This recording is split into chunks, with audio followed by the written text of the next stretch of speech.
ஆவிக்குரிய பலிகளை செலுத்தும் ஆசாரியர்களாக மட்டும் நம்மை அப்பாயின்மெண்ட் பண்ணல, ராஜாக்களாகவும் நம்மை அப்பாயின்மெண்ட் பண்ணிருக்கு.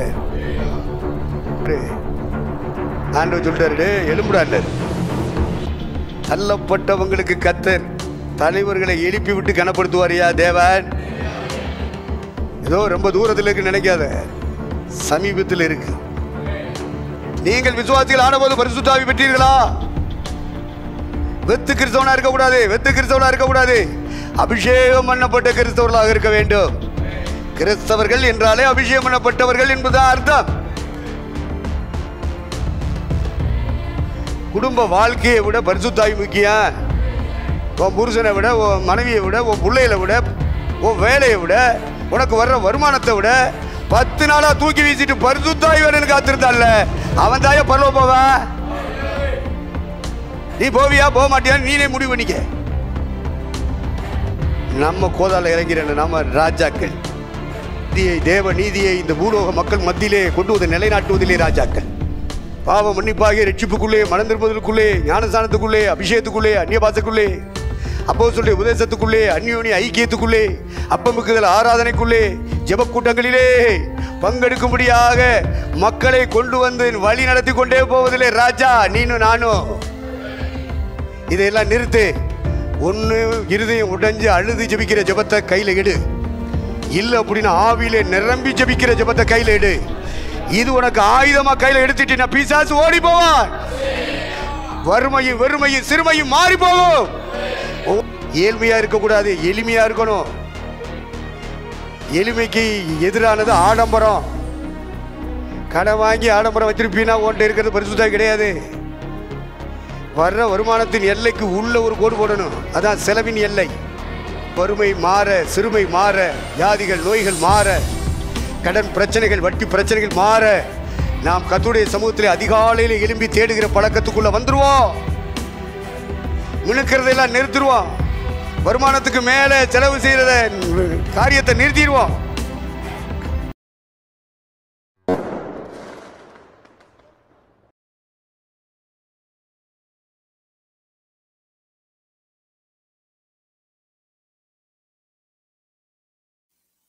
ஆண்டவருடைய பரிசுத்த நாமம் மகிமைப்படுவதாக. உங்களோடு கூட இணைந்து கர்த்தருடைய நாமத்தை மகிமைப்படுத்தவும், அவருடைய வசனங்களை தியானிக்கவும் கர்த்தர் தந்த வாய்ப்புக்காக கர்த்தரை நன்றியுடன் துதிக்கிறேன். தேவனுக்கு மகிமை உண்டாகட்டும்.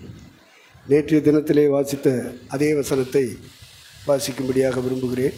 நம்மிடத்தில் அன்பு கூர்ந்து, விசேஷம் 1ஆம் அதிகாரம் 6ஆம் வசனம். வாசிமா. நம்மிடத்தில் அன்பு கூர்ந்து தமது இரத்தத்தினாலே நம்முடைய பாவங்கள் அற நம்மை கழுவி தம்முடைய பிதாவாகிய தேவனுக்கு முன்பாக நம்மை ராஜாக்களும் ஆசாரியர்களும் ஆக்கின அவருக்கு மகிமையும் வல்லமையும் என்றென்றைக்கும் உண்டாயிருப்பதாக. ஆமேன். நேற்றைய தினத்திலே ஆசாரியனை பற்றி நமக்கு கிடைத்த சமயத்துக்கு தக்கபடி சிந்தித்தோம். இந்த பகல் வேளையிலே ராஜாவை பற்றி சிந்திக்க போகிறோம். பரலோகம் இந்த பூமியிலே ஆசாரியனாக அப்பாயின்மெண்ட் பண்ணதுனால ஆசாரியனுடைய வேலையை நாம் செய்யணும். இப்போ ராஜாவாக நம்ம அப்பாயின்மெண்ட் பண்ணியிருக்காரு இந்த பூமியில். அவருடைய திருச்சபைக்குள்ளே கொண்டு வரப்பட்ட ஒவ்வொருவரும் ஆசாரியர்களும் ராஜாக்களுமாக இருக்கிறார்கள் என்பதை இந்த சத்தியங்கள் உறுதிப்படுத்துகிறது. அப்போ பரலோகத்தின் பார்வையிலே, தேவனுடைய பார்வையிலே நாம் ஆசாரியர்கள் பலிகளை செலுத்துகிறோம். பழைய ஏற்பாட்டு ஆசாரியர்கள் எழுத்தின்படி உள்ள பலிகளை செலுத்துவார்கள். நாம் புதிய ஏற்பாட்டு சபைக்குரிய ஆசாரியர்கள். நாம் ஆவிக்குரியவர்கள். பழைய ஏற்பாட்டு பரிசுத்தவான்கள் ஆவிக்குரியவர்கள் அல்ல. புதிய ஏற்பாட்டினுடைய சத்தியங்களும் உபதேசங்களும் கிருபைகளும் வேறு.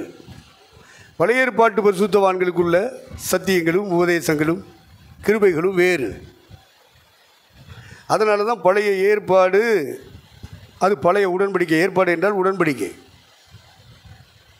புதிய ஏற்பாடு இது புதிய உடன்படிக்கை.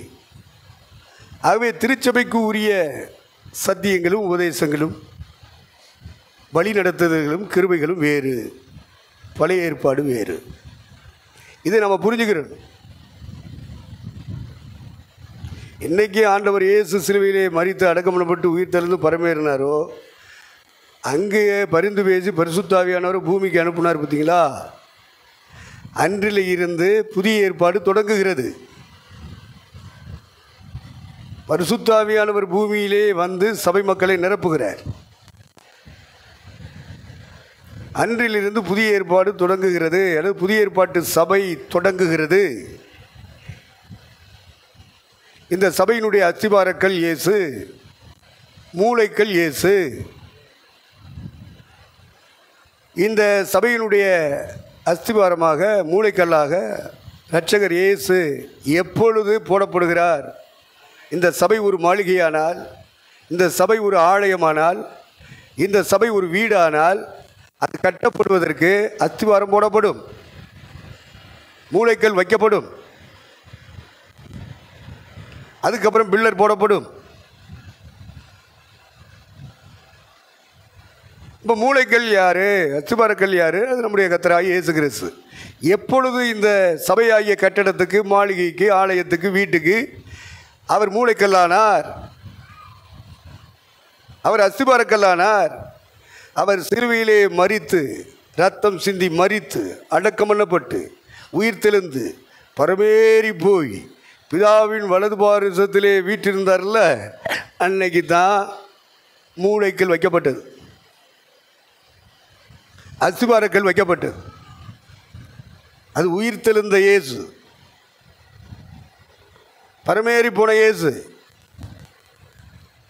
பிதாவின் வலது பாரிசத்தில் உட்கார்ந்தார். பார்த்தீங்களா?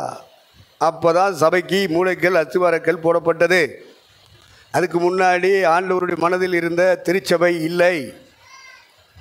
பழைய ஏற்பாட்டு சபை மக்கள் எல்லாரும் ஒரு நிழலாட்டமானவர்கள். தேவனுடைய மனதிலே ஒரு திட்டம், சித்தம், ஆலோசனை, எல்லாம் சபை. இதை நிறைவேற்றத்தான் அவர் சிலுவையிலே தொங்கினார். எபேசியர் 5:27 கரைத்திரை முதலானவைகள் ஒன்றும் இல்லாமல் பரிசுத்தமும் பிழையற்றதுமான மகிமையுள்ள சபையாக அதை தமக்கு முன் நிறுத்திக் கொள்வதற்கும் தம்மை தாமே அதற்காக ஒப்பு கொடுத்தார். அப்ப சிலுவையில் எதுக்காக இயேசு தொங்கினார்? ஒரு சபை இந்த பூமியில கட்டப்படணும். கிறிஸ்தவர்கள் என்கிற கூட்டம் அல்ல, மதம் சார்ந்த சடங்குகளை, பாரம்பரியங்களை, சம்பிரதாயங்களை செய்கிற கூட்டம் அல்ல. சபை கட்டப்படணும். ஒரு மக்கள் கூட்டம், கிறிஸ்தவ கூட்டத்தை கூட்டிட்டு அது சபைன்னு சொல்றானுங்க. ஆனால் பைபிள் அதை அங்கீகரிக்கல. பைபிள் அங்கீகரிக்கிறது சபையை. பைபிள் எதை அங்கீகரிக்குதோ அதைத்தான் பரலோகத்தில் இருக்கிற தேவன் அங்கீகரிக்கிறார். சபை கட்டப்பட வேண்டும். கட்டப்படுவதற்கு இரட்சகர் இயேசு கிறிஸ்து சிலுவையிலே தொங்கினார், ரத்தம் சிந்தினார், மரித்தார், அடக்கம் பண்ணப்பட்டார், உயிர் தெழுந்தார். நீர் என்னுடைய குமாரன், இன்று நான் உம்மை ஜெனிப்பித்தேன் என்று சொன்னவரே அவரை சபைக்கு தலையாக, மூளைக்கல்லாக, அஸ்திபார கல்லாக போட்டார். இதோ சீயோனிலே வைக்கிறேன். அது பரீட்சிக்கப்பட்ட கல், விலையேறப்பட்ட கல், அஸ்திவாரமுள்ள கல். சீயோனிலே வைக்கிறேன். சீயோன்னா தேவன் இருக்கிற இடம். பரலோகத்திலே ஒரு சீயோன் இருக்கு. அந்த பரலோகத்தில் இருக்கிற சீயோன் இருக்கிற இடத்துல தான் அகிலாண்டத்தையும் படைத்த இறைவன் இருக்கிறார்.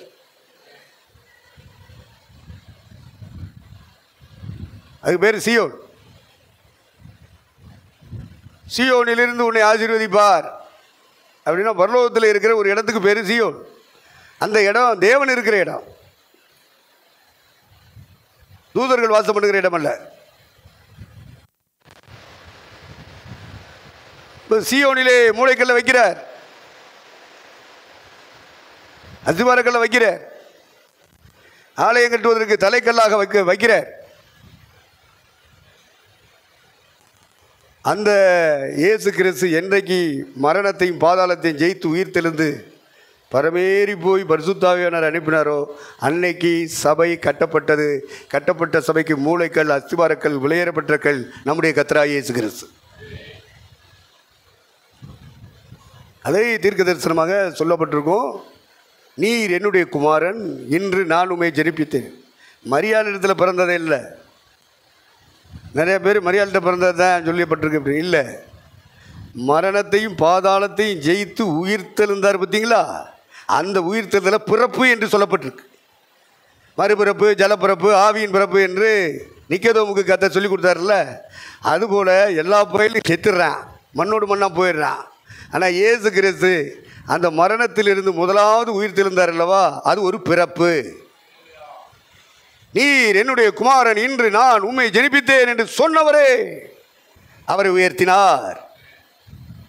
தம்முடைய வலது வருஷத்தில் வீட்டிற்கு வைத்தார். அவன் சபை கட்டணும், கூட்டத்தை கூட்டுறது அது ஒரு பெரிய பிரயாசம்தான். வெளியில் எடுக்கிற அவ்வளோ பயிலையும் உள்ளே கொண்டு வரணும்னா சாதாரண விஷயம் இல்லை. அதுக்காக போய் சொல்லி புரட்ட சொல்லி என்னத்தையாவது சொல்லி ஊழியத்துக்குள்ளே கொண்டு வந்துடுவோம், சபைக்குள்ளே கொண்டு வந்துடுவோம், பிராடெல்லாம் விடக்கூடாது. சத்தியத்தை சொல்லி அவங்கள கொண்டு வரணும்.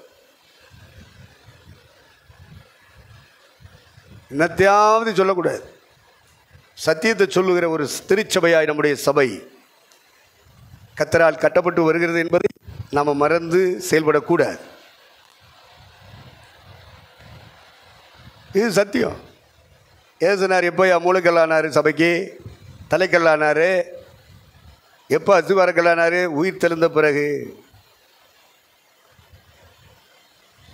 அப்போ தான் தீர்க்கதரிசனம் நிறைவேறுது. அவர் உயிர் தெழுந்து பரலோகம் போய் பிதாவின் வலது வருஷத்தில் இருந்து பரிசுத்தாவியை அனுப்புகிறார். அந்த சபை மரணத்தை ஜெயிக்கக்கூடிய ஒரு சபை, பாதாளத்தை ஜெயிக்கக்கூடிய ஒரு சபை, பிசாசை மேற்கொள்ளக்கூடிய ஒரு சபை. இந்த கல்லின் மேல், எந்த கல்? இயேசுவாகிய கல், பேதுருவாகிய கல் அல்ல. இந்த கல்லின் மேல் என் சபையை கட்டுவேன். இந்த ஆலயத்தை இடித்து போடுங்கள், 3 நாளில் நான் அதை எழுப்புவேன். அங்கே ஆலயம் என்று தன்னை குறிப்பிடுகிறார், கல் என்று தன்னை குறிப்பிடுகிறார், ஜீவ அப்பம் என்று தன்னை குறிப்பிடுகிறார், திராட்சை செடி என்று தன்னை குறிப்பிடுகிறார்.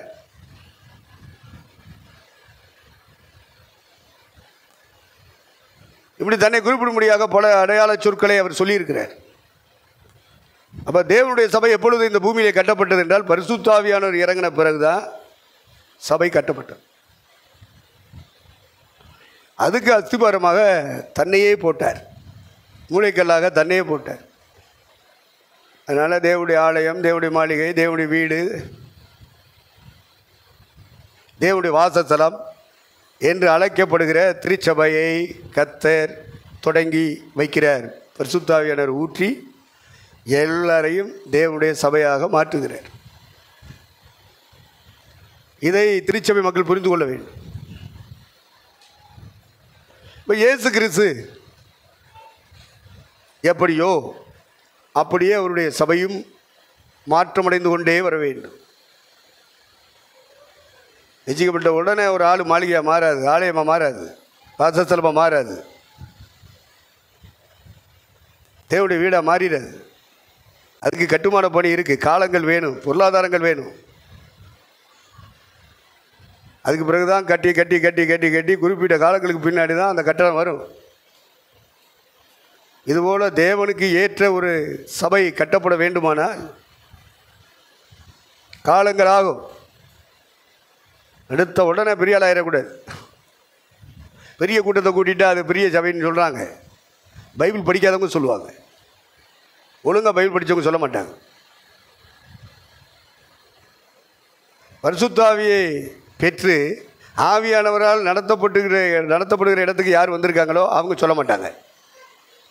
ஏன்னா ஆவியான சொல்ல விட மாட்டார்.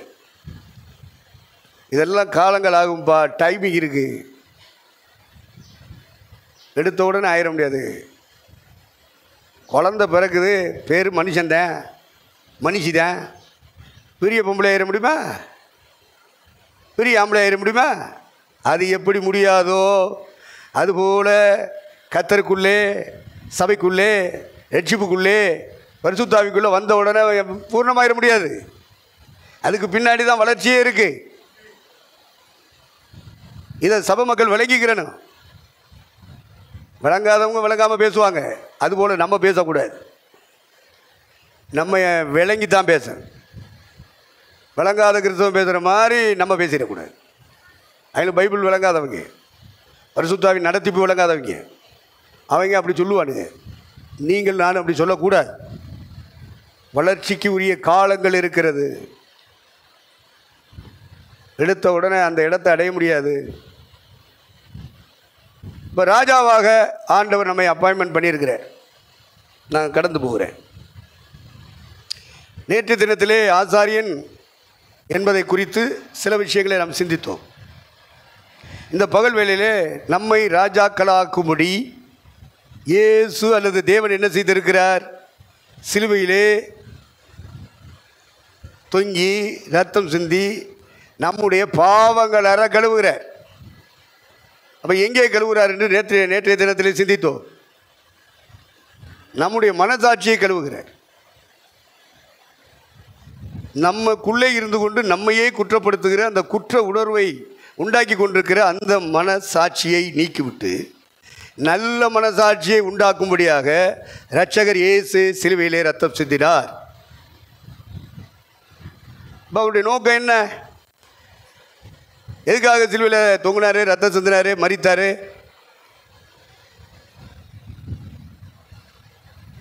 சபை கட்டப்படணும். அந்த சபையில் வந்து சேர்ற அவ்வளோ பேர் ராஜாக்களாகவும் ஆசாரியர்களாகவும் இருக்கணும். ஆவிக்குரிய ஆசாரியர்கள், நாம் பூமிக்குரிய ஆசாரியர்கள் அல்ல. அதே போல ராஜாக்களாக நம்மை மாற்றியிருக்கிறார். ஆவிக்குரிய பலிகளை செலுத்தும் ஆசாரியர்களாக மட்டும் நம்மை அப்பாயின்மெண்ட் பண்ணலை, ராஜாக்களாகவும் நம்மை அப்பாயின்மெண்ட் பண்ணியிருக்க. அப்போ லேண்ட் ஆஃபீஸில் கால்பார் பண்ணிட்டாங்க, வேலை போட்டு கொடுத்துட்டாங்க. அந்த வேலையை எப்படி செய்யணும்னு படிக்கணும். அப்பாயின்மெண்ட் வந்துருச்சு அப்படின்னு இஷ்டம் போல் செய்ய முடியுமா? உலக வேலைக்கே ஒரு அப்பாயின்மெண்ட் வந்தாலுமே அதை படித்து படித்து படித்து அவங்க அந்த வேலையை செய்துக்கிட்டே இருப்பாங்க.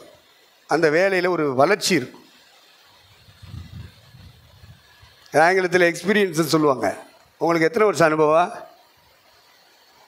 கேட்பானுங்க. அனுபவம் இருந்தாலும் அப்பாயின்மெண்ட்டு கிடச்சிருச்சு சொன்ன பிறகு அந்த இடங்களை குறித்த ஒரு படிப்பு அவசியம். என்ன வேலைக்கு அப்பாயின்மெண்ட்டு, அந்த வேலையை குறித்து படிக்கணும். அப்பாயின்மெண்ட் ஆயிடுச்சு அப்படின்னு சொல்லி துள்ளிடக்கூடாது.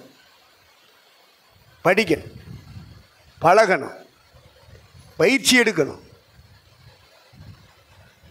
இப்போ பரலோகத்தில் இருக்கிற தேவன் நம்மை ராஜாக்களாக ஆக்கியிருக்கிறார். அப்பாயின்மெண்டட். பரலோகம் நம்மளை அப்பாயின்மெண்ட் பண்ணிடுச்சு. இனி ராஜாவாக எப்படி நடக்கிறது அதை படிக்கணும். இந்த புதிய ஏற்பாட்டு சபை மக்கள் ராஜாக்களாக தேவன் அபிஷேகம் பண்ணுறார். ஆசாரியனுக்கும் அபிஷேகம் உண்டு, ராஜாவுக்கும் அபிஷேகம் உண்டு. பழைய ஏற்பாட்டு காலத்தில் தீர்க்கதரிசியின் ஊழியத்துக்கு வந்தான்னா அவனுக்கும் அபிஷேகம் உண்டு. தீர்க்கதரிசிகளை அபிஷேகம் பண்ணுவார். அப்போ பரலோகம் அங்கீகரிச்சிச்சுன்னு அர்த்தம். ஆசாரியர்கள் அபிஷேகம் பண்ணுவார்கள், பரலோகம் அங்கீகரிச்சிச்சுன்னு அர்த்தம். ராஜாவாக அபிஷேகம் பண்ணுவார்கள். தாவீது அபிஷேகம் பண்ணுறதுக்கு சாமுவேல் இங்கேருந்து போகிறார். போனால் அந்த வீட்டில் மொத்தம் 8 பேர், 8ல் 1 காலி, 7 பேர். இந்த 7 பேருக்கு எல்லா சுத்திகரிப்பு நடத்தி நல்லா ட்ரெஸ் பண்ணி வந்து உட்காந்துருக்காங்க. ஊரே கூடியிருக்கு. சாமுவேல் ஆண்டவர் என்ன சொல்கிறாரு, இன்னார் தானே சொல்லலை, இப்படி தான் தேவன் செய்வார். நிகழ்ச்சி நிரல் குடியா அப்படின்னு கேட்டேன் நம்ம ஐயாட்ட. அது அந்த நேரத்தில் அருளப்படும் சொல்லிட்டார்.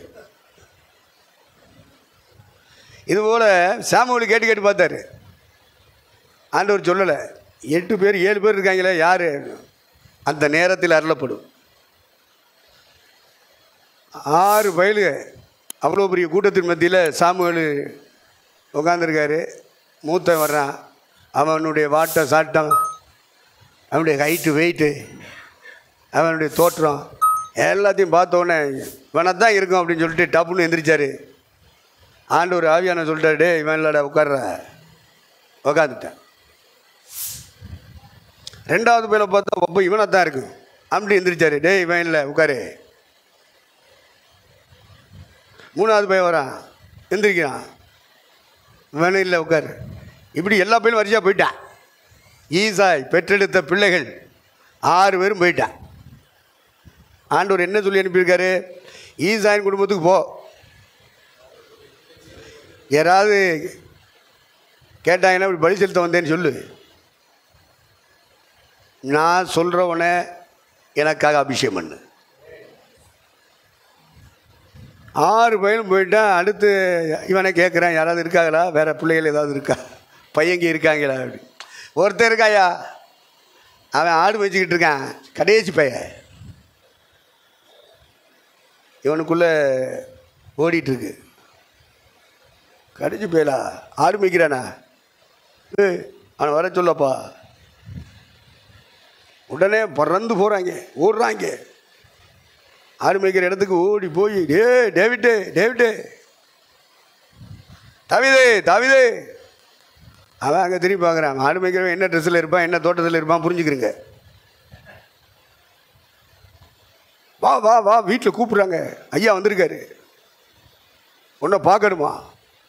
உடனே விழுந்துருச்சு ஓடுறான். அப்போ வீட்டில் ஒரு விருந்து நடக்குதுங்கிற கூட அவனுக்கு தெரியலை, தெரியப்படுத்தலை. அற்பமாக எண்ணப்பட்ட கல், தள்ளப்பட்ட கல், மூளைக்கு தலைக்கல்லாக தேவன் தெரிந்து கொள்கிறார். சொந்த குடும்பமே புறக்கணிக்குதியா, பேரண்ட்ஸே புறக்கணிக்கிறாங்க, அவனை பிடிக்கல. வா வான்னு சொல்லி கூப்பிட்ட உடனே பறந்தடிச்சு விழுந்தடிச்சு ஓடுறாங்க. வந்து காம்பவுண்டு கேட்டுக்கிட்ட வந்துட்டாங்க. கேட்ட திறக்கிறாங்க, வேர்த்து விறுவிறுத்து, குளிக்கவும் இல்லை. பல்லு விளக்குனான்னு என்னன்னு தெரியாது. ஆடு மேய்க்கிறவங்கெல்லாம் பல்லு விளக்குவாங்களான்னு தெரியல. ஏன் நம்ம வீட்டில் உள்ளவங்களே விளக்க மாட்டேங்கிறாங்க. கொண்டா பெட் காபி கொண்டா, டிஃபன் கொண்டா, காசை கொடு, கடையில் போய் திங்கிறேன். பல்லு விளக்குடா. யானை என்ன பல்லா விளக்குது,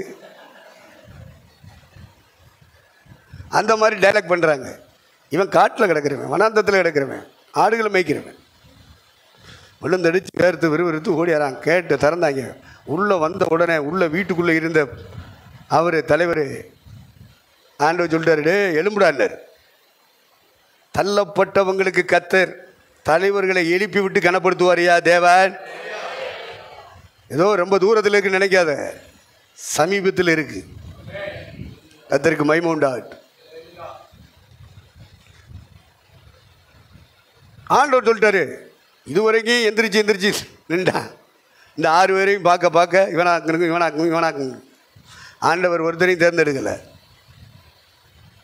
கடைசியில் இவன் கேட்ட திறந்துட்டு உள்ளே வந்தாங்க. இல்லை இவன் தான்டா அப்படின்னு டப்புன்னு எந்திரிச்சிட்டான். இறைவன் தெரிந்து கொண்ட பாத்திரம் 7 பாத்திரம் இருக்கு ஒரே வீட்டுக்குள்ள. தேவன் தெரிந்து கொண்ட மனுஷன் இவன் எந்திரிச்சு அவ்வளோ பேருடைய கண்கள் காண, உடன்பிறப்புகள் காண, உறவுகள் காண, ஜாதிகளும் சமுதாயமும் காண பரலோகம் சாமுவேலின் வழியாக ராஜ அபிஷேகம் பண்ணியது. இப்போ ராஜாக்களாய் மாற வேண்டுமானால் அபிஷேகம் இருக்கணும். நீங்கள் விசுவாசிகள் ஆனபோது பரிசுத்த ஆவி பெற்றீர்களா? வெத்து கிறிஸ்தவனாக இருக்கக்கூடாது. அபிஷேகம் பண்ணப்பட்ட கிறிஸ்தவர்களாக இருக்க வேண்டும். கிறிஸ்தவர்கள் என்றாலே அபிஷேகம் பண்ணப்பட்டவர்கள் என்பதுதான் அர்த்தம். இயேசுன்னு பேர் போட்டாங்க. இயேசுனார் பிறந்தபோது 30 வயசுக்கு அப்புறம் தான் கிறிஸ்துங்கிற பேர் சேர்ந்துச்சு. யோர்தான் நதியில் போய் முங்கி ஞானசானம் எடுத்து கரையில் வந்து வானத்தை நோக்கி அண்ணாந்து ஜெபம் பண்ணும்போது பரிசுத்த ஆவியானவர் புறாவின் ரூபம் கொண்டு அவர் மேல் வந்து தங்கினார். அன்று முதல் அவர் தான் கிறிஸ்து என்று அறியப்பட்டார். இந்த மாதிரி கிறிஸ்தவ குடும்பத்தில் பிறந்ததுனால, கிறிஸ்தவ பேர் வச்சிருக்கிறதுனால கிறிஸ்தவன் சொல்லிக்கிட்டு தெரியாத ஏமாந்துட்டுருவேன். செத்து போனீங்கன்னா நடந்து போயிடுவேன். ரொம்ப தெளிவாக இருக்கணும். உன் மேலே பரலோகம் திறந்து பரிசுத்தானி வந்து இறங்கணும். பரிசுத்தாவியானவர் என்று உண்மையில் வந்து தங்குகிறாரோ அன்று முதல் நீ கிறிஸ்தவன். பேர் வைக்கிறதுனால கிறிஸ்தவம் கிடையாது. அதை நீங்கள் புரிஞ்சுக்கிறீங்க. அப்போ பரிசுத்தாவினாலே திருச்சபை மக்கள் ஏறக்குறைய 120 பேர் ஒன்றாய் மேல் வீட்டில் கூடி ஜெபம் பண்ணிக்கிட்டு இருக்கும்போது பரிசுத்தாவியானவர் வந்து இறங்கினார். பார்த்தீங்களா? அவங்க அன்னைக்கு தான் அவங்க கிறிஸ்தவங்கள மாறுறாங்க. யோவானை சிலுவையிலே யோவானிடத்திலே தாயை ஒப்பு கொடுத்தார். மகனே அதோ உன் தாய், ஸ்திரீயே அதோ உன் மகன்.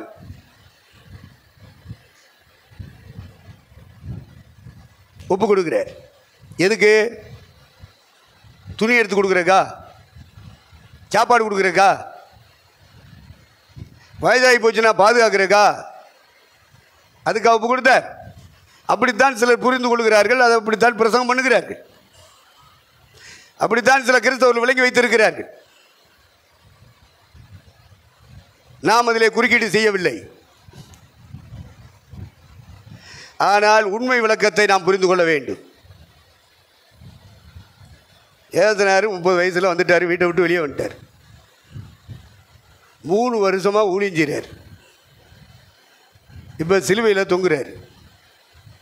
இந்த 3 வருஷமும் மரியாதைக்கு சாப்பாடு கொடுத்தது யார்? நீங்களா ஜோறு கொட்டிய? நீங்களா துணி எடுத்து கொடுத்திய? 3 வருஷம் யார் எடுத்து கொடுத்தது? சோறு போட்டது யார்? பாதுகாப்பு கொடுத்தது யார்? இவர் 3 வருஷமும் திரும்பி பார்க்கல. இவருக்கு கீழே தம்பிமார் இருந்தாங்க. அவங்க கையில் தான் தொழிலை ஒப்பு கொடுக்குறாரு. தச்சு தொழிலை எழுத்தின்படி பார்த்தால் அவர் தச்சாசாரி. என்ன ஆசாரி? பல ஆசாரி இருக்கான். தட்டாசாரி, தச்சாசாரி, சிற்பாசாரி, இப்படி பல ஆசாரிகள் இருக்காங்க. இதில் இவர் தச்சாசாரி. இந்த தொழிலை அவங்க அப்பா செஞ்சிட்டு இருந்தாங்க. வளர்ப்பு தகப்பன் சூசேப்பர் செஞ்சிட்டு இருந்தார்.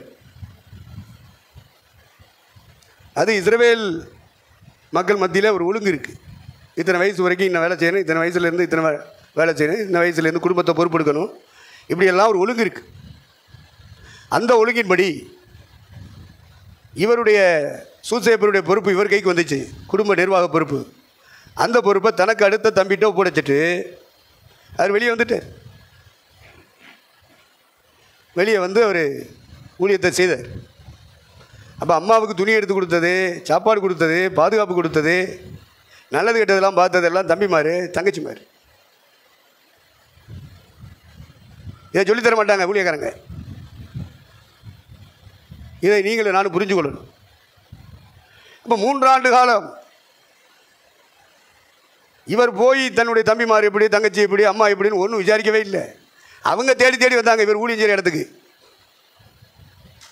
இந்த உங்கள் அம்மாவும் உங்கள் தங்கச்சிமாரும் தம்பிமாரெலாம் நிற்கிறாங்க, உங்களை பார்க்கணுமா? யாரா எனக்கு தாய், யார் எனக்கு சகோதரன்? தேவனுடைய சித்தம் செய்தால் போதும் என்று தான் வந்திருக்கானே. எல்லாத்தையும் விட்டு வெறுத்துட்டு இவங்க தாண்டா எனக்கு தாய், சகோதரன், சகோதரி அப்படின்னு ஆண்டவர் சொன்னார். 3 ஆண்டு காலம் திரும்பி பார்க்கவில்லை, வீட்டுக்கு போகவில்லை. ஆனால் தன்னை தேடி வந்தவங்களையும் அம்மா, தம்பி, தங்கச்சின்னு போகல. தேவனுடைய சித்தம் செய்ய வரலை அந்த குடும்பம். அம்மா தான், தம்பி தான், தங்கச்சிமார் தான், உடன்பிறப்புகள் தான். ஏசுனாரு தேவ சித்தம் செய்கிறார். அவருக்கு பின்னாடி வந்திருக்கணும் குடும்பமெல்லாம். அதை விட்டுட்டு சமுதாயமாக வாழணும், ஜாதிக்காரனோட சேர்ந்து வாழணும், சொந்த பந்தக்காரனோட வாழணும்னு சொல்லிட்டு அந்த அம்மா முடிவு எடுத்துட்டாங்க. அதனால் புள்ள மேலே உள்ள பாசத்தில் வந்து பார்த்துட்டு போவாங்க. இரட்சகராகிய இயேசு கிறிஸ்து இந்த பூமியிலே 3 ஆண்டு காலம் ஊழியத்தை நிறைவேற்றின சமயத்தில் அவர் துணி எடுத்து கொடுக்கல, சாப்பாடு கொடுக்கல, பாதுகாப்பு கொடுக்கல. அப்போ யார் கொடுத்தது என்ற கேள்வி வருமானால் தனக்கு அடுத்த இடத்தில் இருந்த அவருடைய தம்பிமார் தங்கச்சிமாருடைய பாதுகாப்பில் தான், பராமரிப்பில் தான் அவர் விட்டு வந்தார் என்பதை நாம் புரிந்து கொள்ள வேண்டும். அதற்கு சோத்திரம். அப்போ ஏயா ஒப்பு கொடுத்தாரு யோவான்ட்ட அம்மாவை? 12 பேரை அப்போஸ்தலனாக ஆண்டவர் ஆயத்தப்படுத்தினார், அப்பாயின்மெண்ட் பண்ணார். அதில் ஒருத்தன் காலி ஆகிட்டான், தூக்கு பிடிச்சி செத்து போயிட்டான். 11 பேர். 11 பேரில் 10 பேர் இவரை சிலுவையில் அடித்தோன்னு ஓடி போயிட்டாங்க. காவலிலும் சாவிலும் நான் உண்மை பின்பற்றுவேன் என்று சேலஞ்ச் பண்ணி சொன்னேன். அவனையும் காணான். யோவான் மட்டும்தான் நிற்கிறான் சிலுவையின் அடிவாரத்தில். 3 மேரி ஒத்தாப்பில் நிற்கிறாங்க. அக்கா தங்கச்சி, ஏதனாரை பெற்றெடுத்த தாய் மரியாள், அந்த அம்மாவுடைய கூட பிறந்தவ கிளேப்பா மரியாள். இப்படி மரியாள்கள் நின்றுட்டு இருக்கும்போது அம்மாவை பார்த்து சொல்கிறாரு, அதோ உன் மகன், அதோ உன் தாய். அப்போஸ்தலன் கையில் கீழே வரணும். பெத்த தாயாக இருந்தாலும் அப்போஸ்தல உபதேசம் கேட்கணும். அப்போஸ்தலன் எந்த சபையில் இருக்கானோ அந்த சபையில் ஐக்கியப்படணும். இந்த அம்மா பழைய ஏற்பாட்டு ஆலயத்துக்கு போய், சாலமோன் கட்டின ஆலயம், ஏரோது கட்டின ஆலயத்துக்கு தான் போகுது. அந்த பழைய ஆலயத்தை எல்லாம் மறந்துறனு, உன் மேலே பரிசுத்தாவி வந்தால் மறப்ப, இல்லைன்னா பழசோட உருவாடிட்டே இருப்ப, பரலோகம் போக முடியாது. ஏசுனாரு அதையெல்லாம் மறந்துட்டு வந்துட்டாரு. பிரசவம் பண்ணுறதுக்காக போவார், சத்தியம் சொல்கிறதுக்காக போவார். சத்தியம் சொல்கிறதுக்கு எங்கே வேணாலும் போ, யார் கூப்பிட்டாலும் போ. பழைய வழிபாடு நடத்துறதுக்கு ஏசுனார் போல. ஆகவே மரியாளுடைய வழிபாடு மாற வேண்டும், சபை மாற வேண்டும், அப்போஸ்தலருடைய உபதேசம் வேண்டும். அப்போஸ்தல உபதேசத்தின் கீழ் இருக்கிற திருச்சபை மக்களோடு ஒரு ஐக்கியம் வேண்டும். எல்லாத்தையும் விட பரிசுத்தாவி பெறனே. அது யோவான் ஒப்பு கொடுத்தா தான் பரிசுத்தாவிக்கு நேரம் நடத்துவான். இதுக்காக தான் இயேசுநாதர் யோவான்கிட்ட மேரி ஒப்பு கொடுத்தார். மரியாதை துணி எடுத்து கொடுக்குறதுக்கு, சாப்பாட்டுக்கு இல்லை. அதெல்லாம் ஆட்டோமேட்டிக்காக அந்த அம்மா கிடச்சிக்கிட்டு தான் இருக்குது. பரிசுத்தாவி பெற வேண்டும். பரிசுத்தாவி வருவாரானால் உன் வழிபாடு மாறும். பழைய வழிபாட்டோட ஒட்டு உறவாட மாட்டேன். பழைய ஆலயத்துக்கு போகிறத நிப்பாட்டணும். பழைய ஊழியக்காரங்க, அண்ணா காய்பாவின் தலைமையின் கீழே இருக்கிற ஊழியர்கள், அவங்கள விட்டு வெளியே வரணும். அங்கே பண்ணுற பிரசங்கத்தை விட பரிசுத்தாவி பெற்றவங்க பண்ணுற பிரசங்கத்தை கேட்கணும். இந்த அம்மா பரிசுத்தாவி பெறணும். 120 பேர் பரிசுத்தாவி பெறும்போது இந்த அம்மாவும் ஒரு ஆள், ஒன் ஆஃப் த மெம்பர். எல்லாரும் ஆவியிலே நிரம்பினார்கள், இந்த அம்மாவும் நிரம்பிச்சு. எல்லாரும் அந்நிய பாஷையில் பேசினாங்க, இந்த அம்மாவும் அந்நிய பாஷை பேசி. பரிசுத்தாவியை பெறணும், அந்நிய பாஷை பேசணும்னா யோவாங்கையில் ஒப்பு கொடுக்கணும். அதுக்கு தான் ஒப்பு கொடுத்தது, சாப்பாட்டுக்கும் துணிக்காக மட்டுமல்ல. ஆவிக்குரிய லைனை காட்டி கொடுப்பான். ஏன்னா அப்போஸ்தலமாரை கொண்டு தான் கர்த்தர் சபையை நடத்துற. இதை சபை மக்கள் புரிந்து கொள்ள வேண்டும். உங்க மேல பரிசுத்தாவி இருந்தால் ஆமென் போட சொல்லுவார். எனக்குள்ள இருக்கிற பரிசுத்தாவியானவர் சத்தியத்தை சொல்லும் போது உங்களுக்குள்ள இருக்கிற பரிசுத்தாவியான ஆமென் ஆமென் ஆமென் உள்ளேயே சொல்லிட்டே இருப்ப. வேற மாதிரி எதிர்ப்பு சிந்தனைகள் வந்துச்சுன்னா உனக்குள்ள இருக்கிற பிசாசு. 1 யோவான் 4:6 வாசிங்க.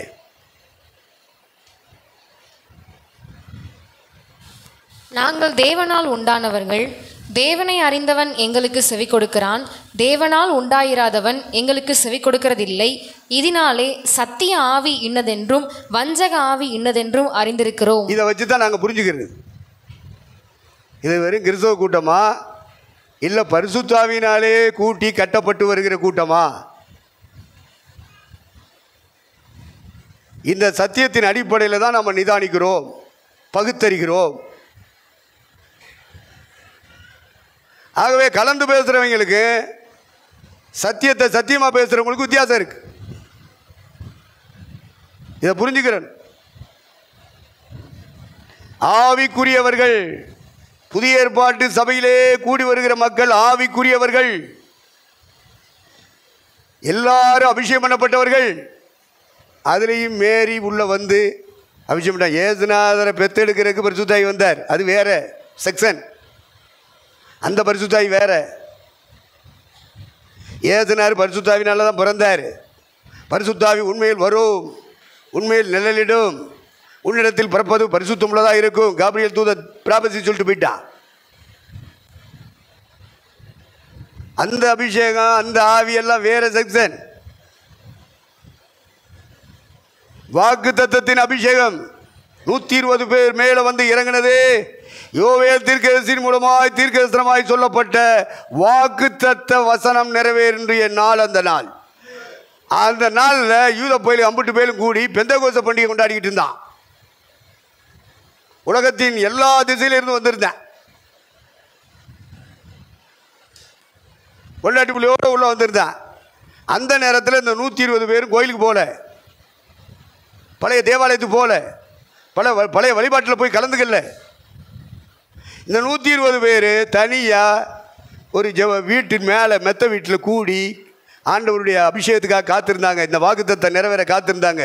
கடைசி நாட்களில் மாம்சமான யாவர் மேலும் என் ஆவியை ஊற்றுவேன் சொன்ன தீர்க்கதரிசனம் நிறைவேறின நாள் அந்த நாள் யூதர்களுக்கு பெந்தேகோஸ்தே நாள். ஆகவே தான் அபிஷேகம் பண்ணப்பட்டவங்க பெந்தகோஸ்துக்காரங்கன்னு சொல்லுவாங்க. அந்த காலத்தில்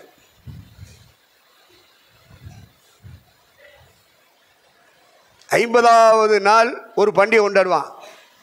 49 நாள் கொஞ்சம் கொஞ்சமாக கொண்டாடிட்டு வந்துட்டு 50வது நாள் ஒரு பெரிய பண்டிகையாக தேசம் முழுவதும் கொண்டாடுவாங்க. அதுக்கு பேர் பெந்தேகோஸ்தே பண்டிகை.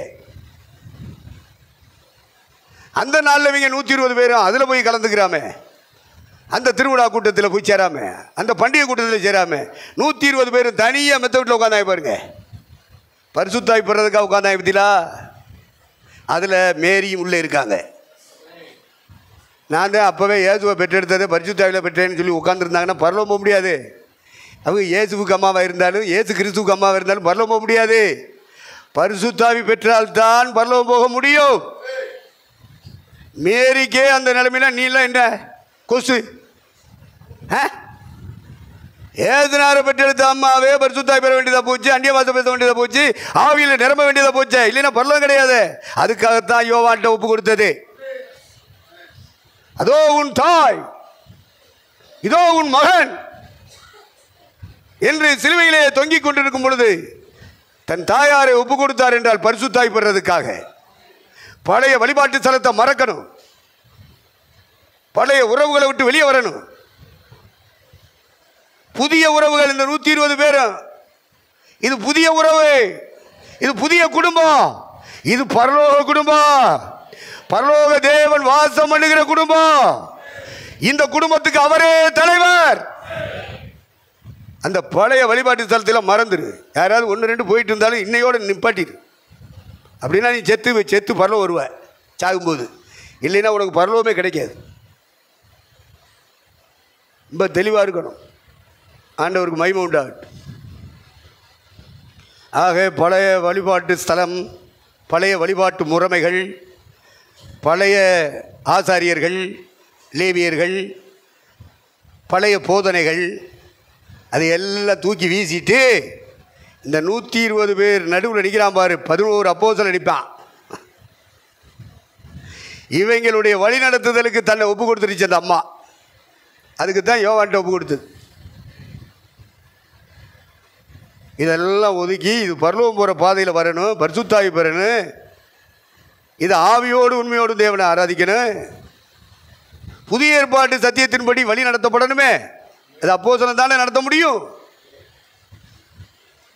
12 பேர், யூதாசை தவிர்த்தா 11 பேர். இவங்களுடைய ஆளுகையின் கீழே, இவங்களுடைய வழிநடத்துவதன் கீழே, இவங்களுடைய ஆலோசனைக்கு கீழே இந்த அம்மா தன்னை ஒப்பு கொடுக்கணும் இல்லையா? அதுக்கு தான் யோவான்ட்ட ஒப்பு கொடுத்தது. கர்த்தருக்கு மகிமை உண்டாகட்டும். ரைட், அப்பாயின்மெண்ட்டாடு. நம்ம எல்லாரும் ராஜாக்களாக கர்த்தர் என்ன செஞ்சிட்டாரு? அப்பாயின்மெண்ட் பண்ணிட்டார். அப்போ தீர்க்கதரிசி ஆனாலும் பரிசுத்தாய் பெறணும், ஆசாரியன் ஆனாலும் பரிசுத்தாய் பெறணும், ராஜாவாக அப்பாயின்மெண்ட் பண்ணாலும் பரிசுத்தாய் பெறணும். அப்போது ஒரு ஆள் கூட சபையில் கூடி வருகிற ஒரு ஆள் கூட பரிசுத்தாய் பெறலைன்னு சொல்லக்கூடாது. உன் தொழிலை, வியாபாரத்தை, உத்தியோகத்தை எல்லாம் நிறுத்திடல, லீவை போடு. குடும்ப வாழ்க்கைக்கெல்லாம் லீவை போடு. ஏன்னா நீ செத்தா பரலோகம் போடும்ல. உட்காரு தேவ சமூகத்தில், அழுது கண்ணீர் வடிச்சு எப்படி ஆயிலும் ஆண்டவரே என்னை அபிஷேகம் பண்ணுவான், என்ன அபிஷேகம் பண்ணும் என்று சொல்லி நீ முதலாவது அபிஷேகத்தை பெற்றுக்கொள்ளணும். 10 நாள் அவர்கள் காத்திருந்தார்கள். 120 பேரும் 10 நாள் காத்திருந்தாங்கன்னு சொல்கிறாங்க. அப்போ அவங்க ஒவ்வொருத்தரும் குடும்பம் இருந்துச்சா இல்லையா? வேலை பார்த்து வருமானத்தை கைப்பற்றினாங்களா இல்லையா? சம்பாதிச்சாங்க இல்லை, லீவை போட்டான்ல. அப்போ வேலையை விட பரிசுத்தாய் முக்கியம், குடும்ப வாழ்க்கையை விட பரிசுத்தாய் முக்கியம். உன் புருஷனை விட, உன் மனைவியை விட, உன் பிள்ளைகளை விட, உன் வேலையை விட, உனக்கு வர்ற வருமானத்தை விட 10 நாளாக தூக்கி வீசிட்டு பரிசுத்தாய் வேணும்னு காத்திருந்தால, அவன் தாய பரலோகம் போவான். நீ போவியா போக மாட்டியான்னு நீனே முடிவு பண்ணிக்க. என்ன அப்படி பார்க்க? நீ எப்படி பார்த்தாலும் இதுதான் சத்தியம். மாற்றிக்கிட்டு பேச முடியுமா? நீ ஒரு மாதிரி ஆயிட்டேன்னு இருக்கா, மாற்றிக்கிட்டு பேச முடியாது. இதுதான் சத்தியம். சத்தியவான் எவனும் என் சத்தம் கேட்கிறான். அப்படிப்பட்ட சபை பரிசுத்தாவின் அபிஷேகம் பண்ணப்பட்ட சபை. இந்த பரிசுத்தாவின் அபிஷேகத்தின் மூலமாய் நாம் ஒரு ஆங்கிளில் ஆசாரியர்களாக ஆவிக்குரிய பலிகளை செலுத்தி கொண்டு வருகிறோம். இன்னொரு ஆங்கிளில் ராஜாவாக நாம் வேலைகளை செய்கிறோம் என்பதை தேவனுடைய திருச்சபை, அபிஷேகம் பண்ணப்பட்ட திருச்சபை புரிந்து கொள்ள வேண்டும். கர்த்தருக்கு மகிமை உண்டாகட்டும். அப்போது ராஜான்னு சொல்லும்போது 3 காரியத்தை உங்களுக்கு முதன்மையாக வைக்கிறேன்.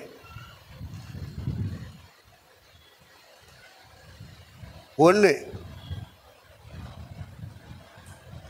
சகரியா 9:9 வாசிங்க.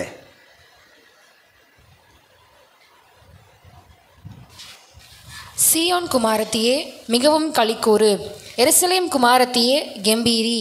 இதோ உன் ராஜா உன்னிடத்தில் வருகிறார். அவர் நீதி உள்ளவரும் இரட்சிக்கிறவரும் தாழ்மை உள்ளவரும் கழுதையின் மேலும் கழுதை குட்டியாகிய மரியின் மேலும் ஏறி வருகிறவருமாய் இருக்கிறார். இதில் ஒரு 4 காரியத்தை சொல்றார். இரட்சகராகிய இயேசு கிறிஸ்துவை பற்றிய தீர்க்க தரிசன வார்த்தை சகரியா சொல்லுகிறான். பாபிலோனை விட்டு விடுதலையாக்கப்பட்டு சொந்த தேசத்துக்கு, சொந்த நாட்டுக்கு வந்த பிறகு ஆலயத்தை கட்டுற வேலையை தொடங்குறாங்க செருபாபேலுடைய தலைமையில். ஏன்னா நேபுகாத்நேச்சர் எல்லாத்தையும் இடிச்சு போட்டான். இடிச்சு போட்டாலும் பரவாயில்ல, அங்கே இருந்த பாத்திரம் மட்டத்தை எல்லாம் கொள்ளையடிச்சிட்டு போயிட்டான். தேவாலயத்தை சுட்டெரித்து போட்டான், எரிச்சு போட்டான். திரும்ப கோரேஸ், பெர்சிய தேசத்தினுடைய அதிபதி கோரேஸ், முடிசூடா மன்னனாக முழு உலகம் 127 நாடுகள் கொண்ட முழு உலகத்துக்கும் அரசனாக அவன் என்றே அபிஷேகம் பண்ணப்பட்டானோ அன்று முதல் கட்டளை ஃபைலில் முதல்ல அவன் போட்ட கையெழுத்து என்ன? யூத ஜனங்கள் திரும்பி தாய்நாடு போகலாம், அவர்கள் ஆலயம் கட்டலாம், அவங்க கையில் இருக்கிற நியாயப்பிரமாணத்தின்படி வழிபாடு நடத்தலாம். அப்படி போகும்போது சும்மா போக வேண்டாம். நேபுகாத்நேச்சார் கொள்ளையடிச்சிட்டு வந்தான தேவாலயத்திலிருந்து அந்த பொருள்களை எல்லாம் திருப்பி கொண்டு போகலாம். இழந்து போனவைகளை திரும்ப பெறுவாய்.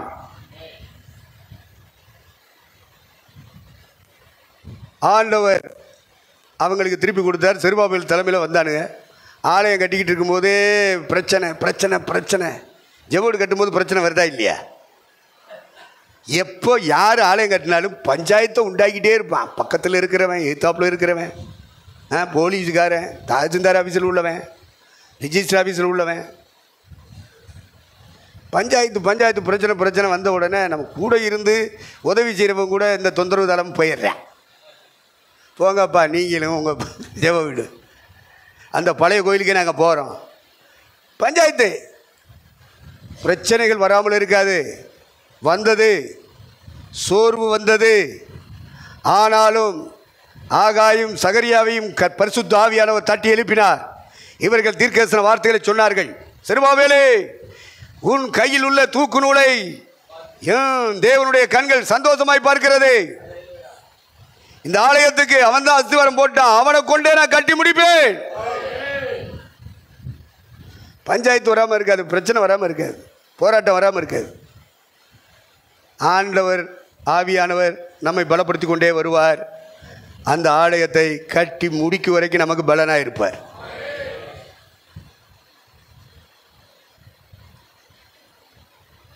அந்த நேரத்தில் தான்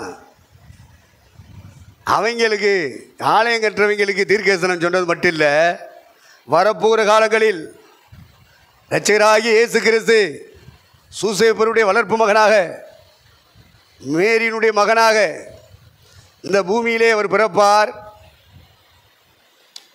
வளர்வார், அவர் ஊழியத்தை செய்ய புறப்படுவார். அப்பொழுது அவர் ராஜாவாக புறப்படுவார் என்ற தீர்க்க தரிசனத்தை சகரியா சொல்லுகிறார். அவர் ராஜா, ஆண்டவராகிய இயேசு கிறிஸ்து ராஜா.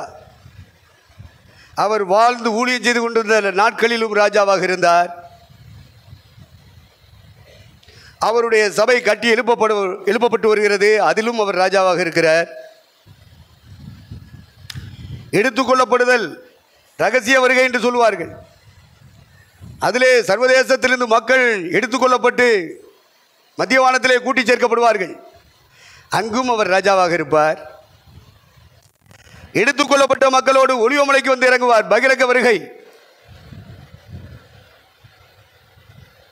அவர் இறங்கி வந்து அர்மகதோனில் ஒரு யுத்தத்தை நடப்பித்து ஜெயமெடுப்பார். எருசலேமை தலைநகராக கொண்டு சிம்மாசனத்தை போட்டு உட்காருவார்.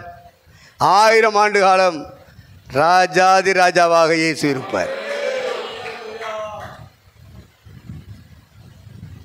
அப்ப ராஜா என்று சொன்னால் தொடர் ராஜா. நீங்கள் நான் தொடர்ந்து ராஜாவாக இருக்கணும்.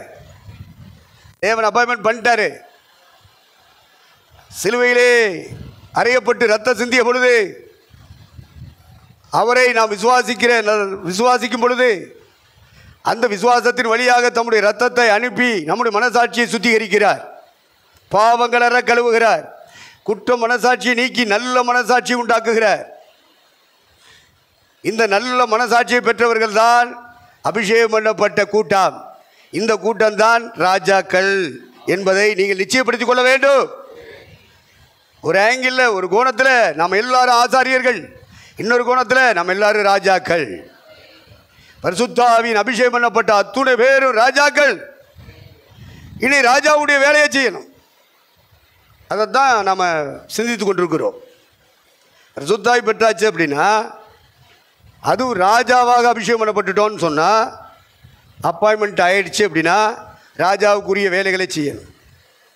இப்போ நாம் இந்த உலகத்தில் வாழும்போது ராஜாக்கள்.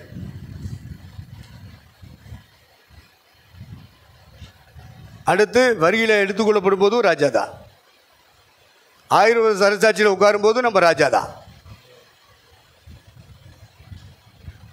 நம்ம எல்லாரும் ராஜாக்கள்னா இயேசு கிறிஸ்து ராஜாக்களுக்கு ராஜா, ராஜாதி ராஜா, கர்த்தாக்களுக்கு கர்த்தா, அதனால கர்த்தாதி கர்த்தா. தேவர்களுக்கெல்லாம் பெரிய தேவன் அவர், அதனால அவர் தேவாதி தேவான். அப்ப நாம் எல்லாரும் ராஜாக்கள். சர்வதேசத்தில் இருந்து மனித சமுதாயம் சபைக்குள்ளே கொண்டு வரப்பட்ட மனித வர்க்கத்துக்கு ராஜா. இந்த சபைக்குள்ளே இருக்கிற எல்லாருமே ராஜா. அதனால அவருக்கு பேரு ராஜாதி ராஜா, கிங் ஆஃப் கிங்ஸ் சொல்லியிருக்கீங்களா? ஆண்டவரே என்ன ராஜாவாக அபிஷேகம் பண்ணியிருக்கிறீர். ஏன்னா நான் ராஜாவாக இருந்தால் நீர் ராஜாவுக்கு ராஜா. அபிஷேகம் எதுக்கு? அவர் ராஜாதி ராஜாவாக இருக்கு தான் உனக்கு அபிஷேகம்.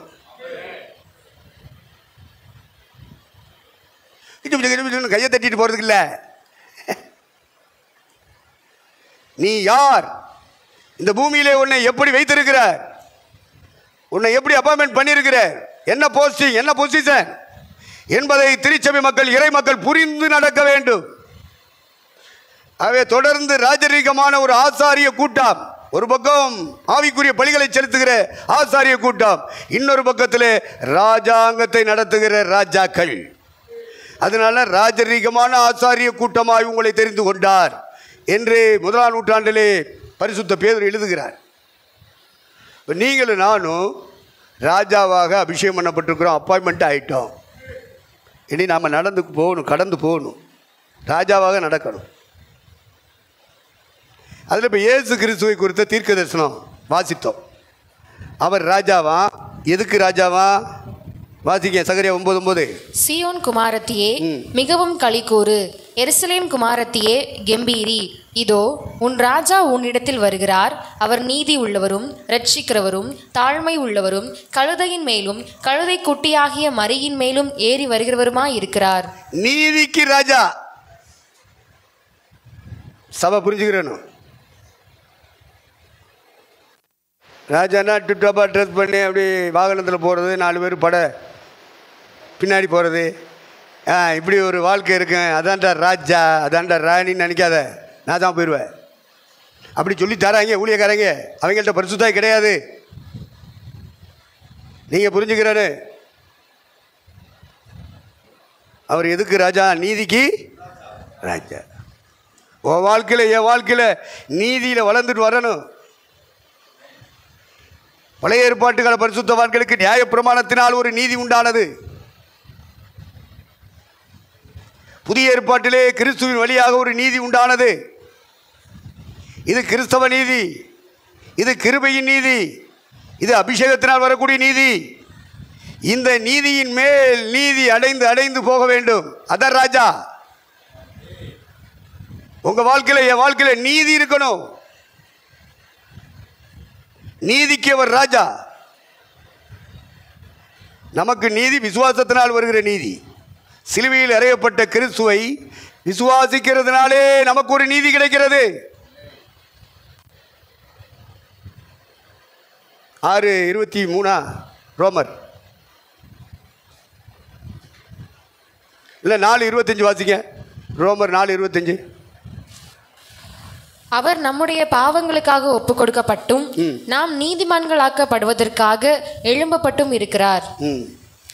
நாம் நீதிமான்களாக்கப்படுவதற்காக, நீதியை பெற்றுக்கொள்வதற்காக அவர் சிலுவையிலே மரித்து அடக்கமனப்பட்டு உயிர்த்தெழுந்திருக்கிறார் என்று பவுல் குறிப்பிடுகிறார். அப்போ இது என்ன நீதி? விசுவாசத்தினால் வருகிற நீதி. இயேசு எனக்காக அடிக்கப்பட்டார், எனக்காக இரத்தம் சிந்தினார், எனக்காக மரித்தார், எனக்காக அடக்கமனப்பட்டார், எனக்காக உயிர்த்தெழுந்தார் என்று விசுவாசிக்கும் பொழுது நமக்கு ஒரு நீதியை பரலோகம் தருகிறது. அந்த நீதியை பெற்றவர்களுக்கு பேர் தான் நீதிமான்கள். இது விசுவாசத்தினால் வருகிற நீதி. பழைய ஏற்பாட்டுக்கால பரிசுத்தவான்களுக்கு பிரமாணத்தினால் வருகிற நீதி. நியாய பிரமாணத்தை கடைப்பிடிச்சா, கை கொண்டா அவங்க நீதிமான்கள் என்று எண்ணப்படுவார்கள். அது பழைய ஏற்பாட்டில் கிடைக்கிற நீதி.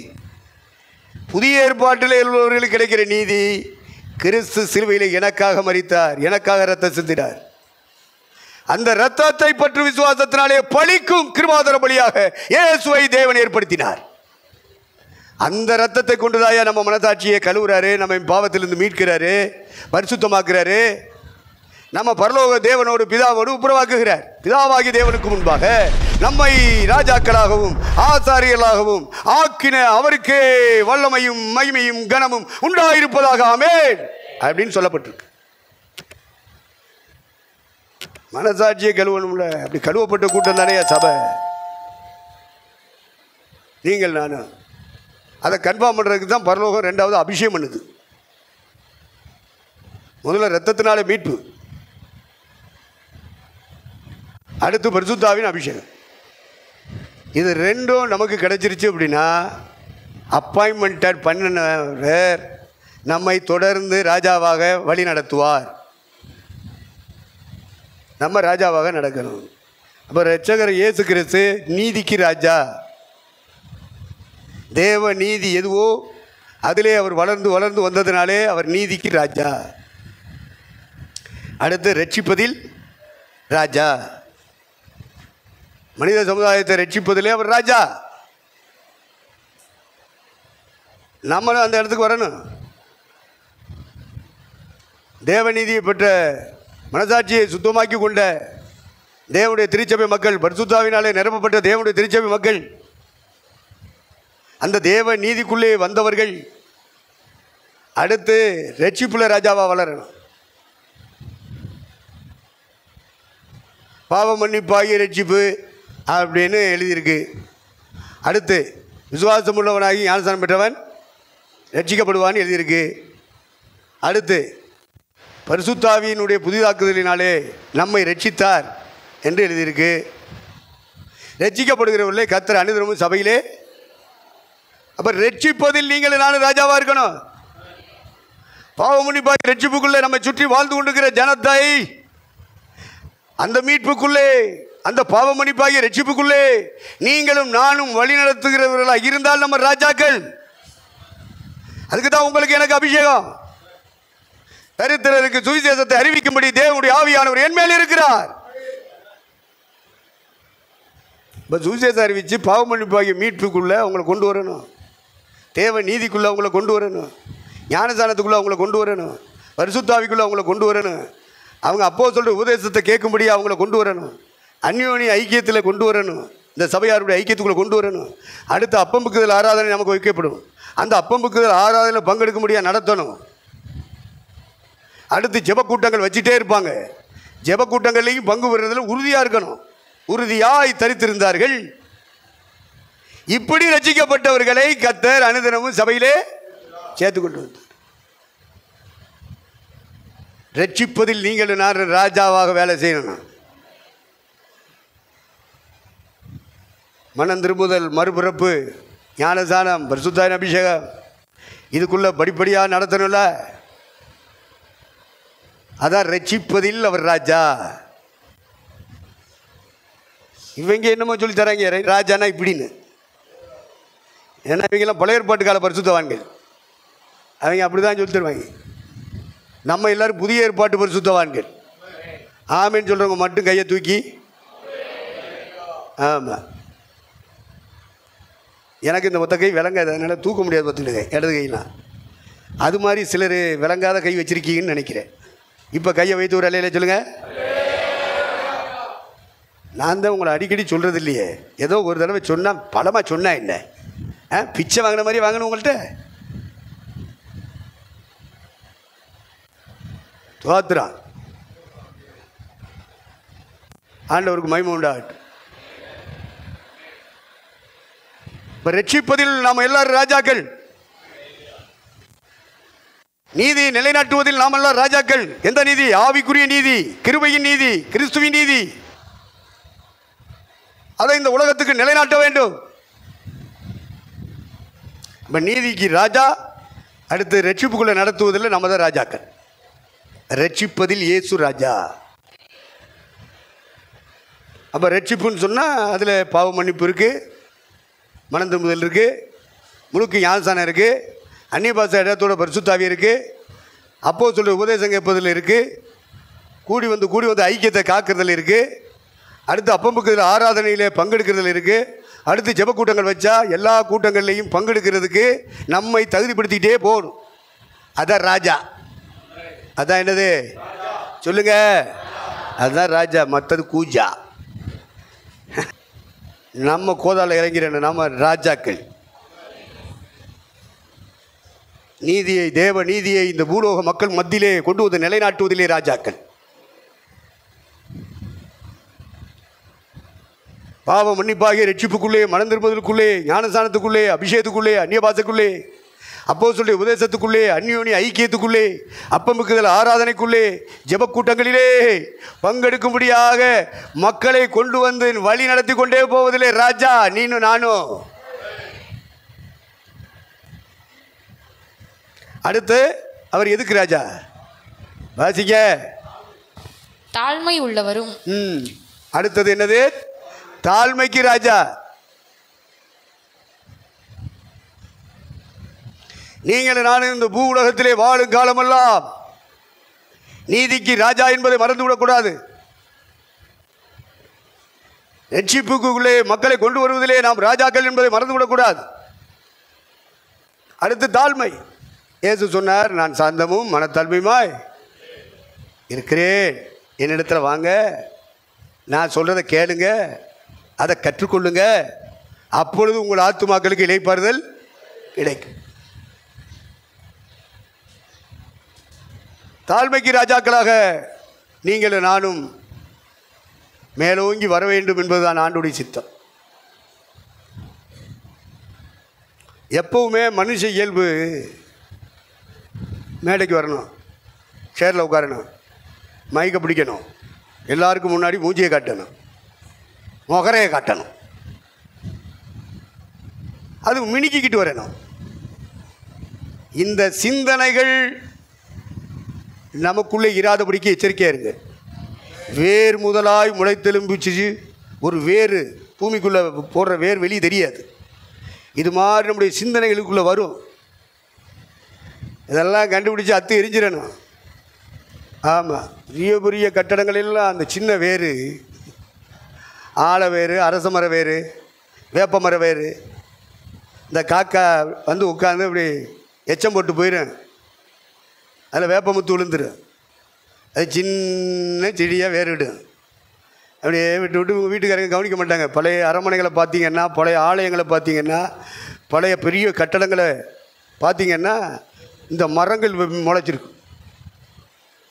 அது வந்து இந்த காம்பவுண்டே வெடிக்க வச்சிடும், கட்டடத்தை வெடிக்க வச்சிடும். சின்ன வேர் தானே நினைக்காத, சிந்தனையில் வருது பாரு, அதான் வேறு. ஆரம்பத்திலேயே அந்த வேரை பிடுங்கிடணும்.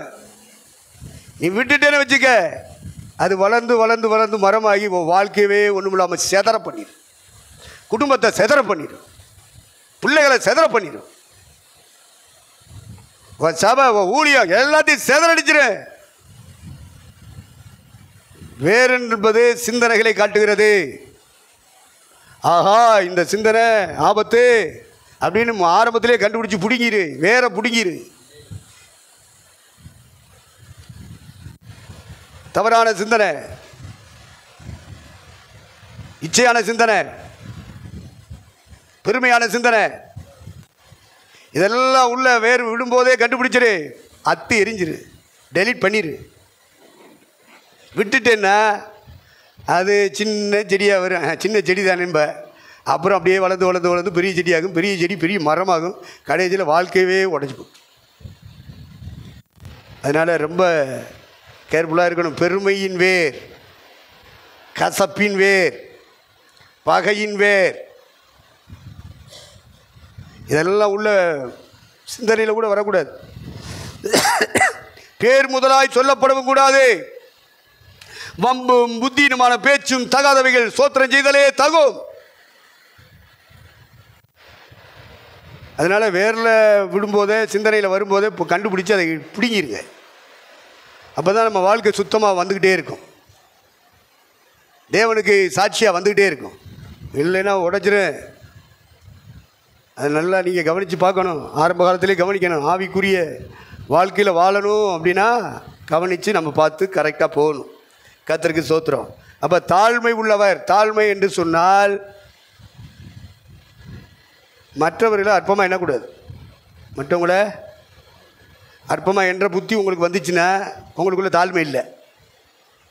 யாரோ என்றீங்களா, என் ஜாதியை விட அவன்லாம் குறைஞ்ச ஜாதி தான் இருக்கா, நினப்பு இருக்கா, பொழப்பை கெடுத்துரும், ஆவிக்குரிய படைப்பு போயிடும்.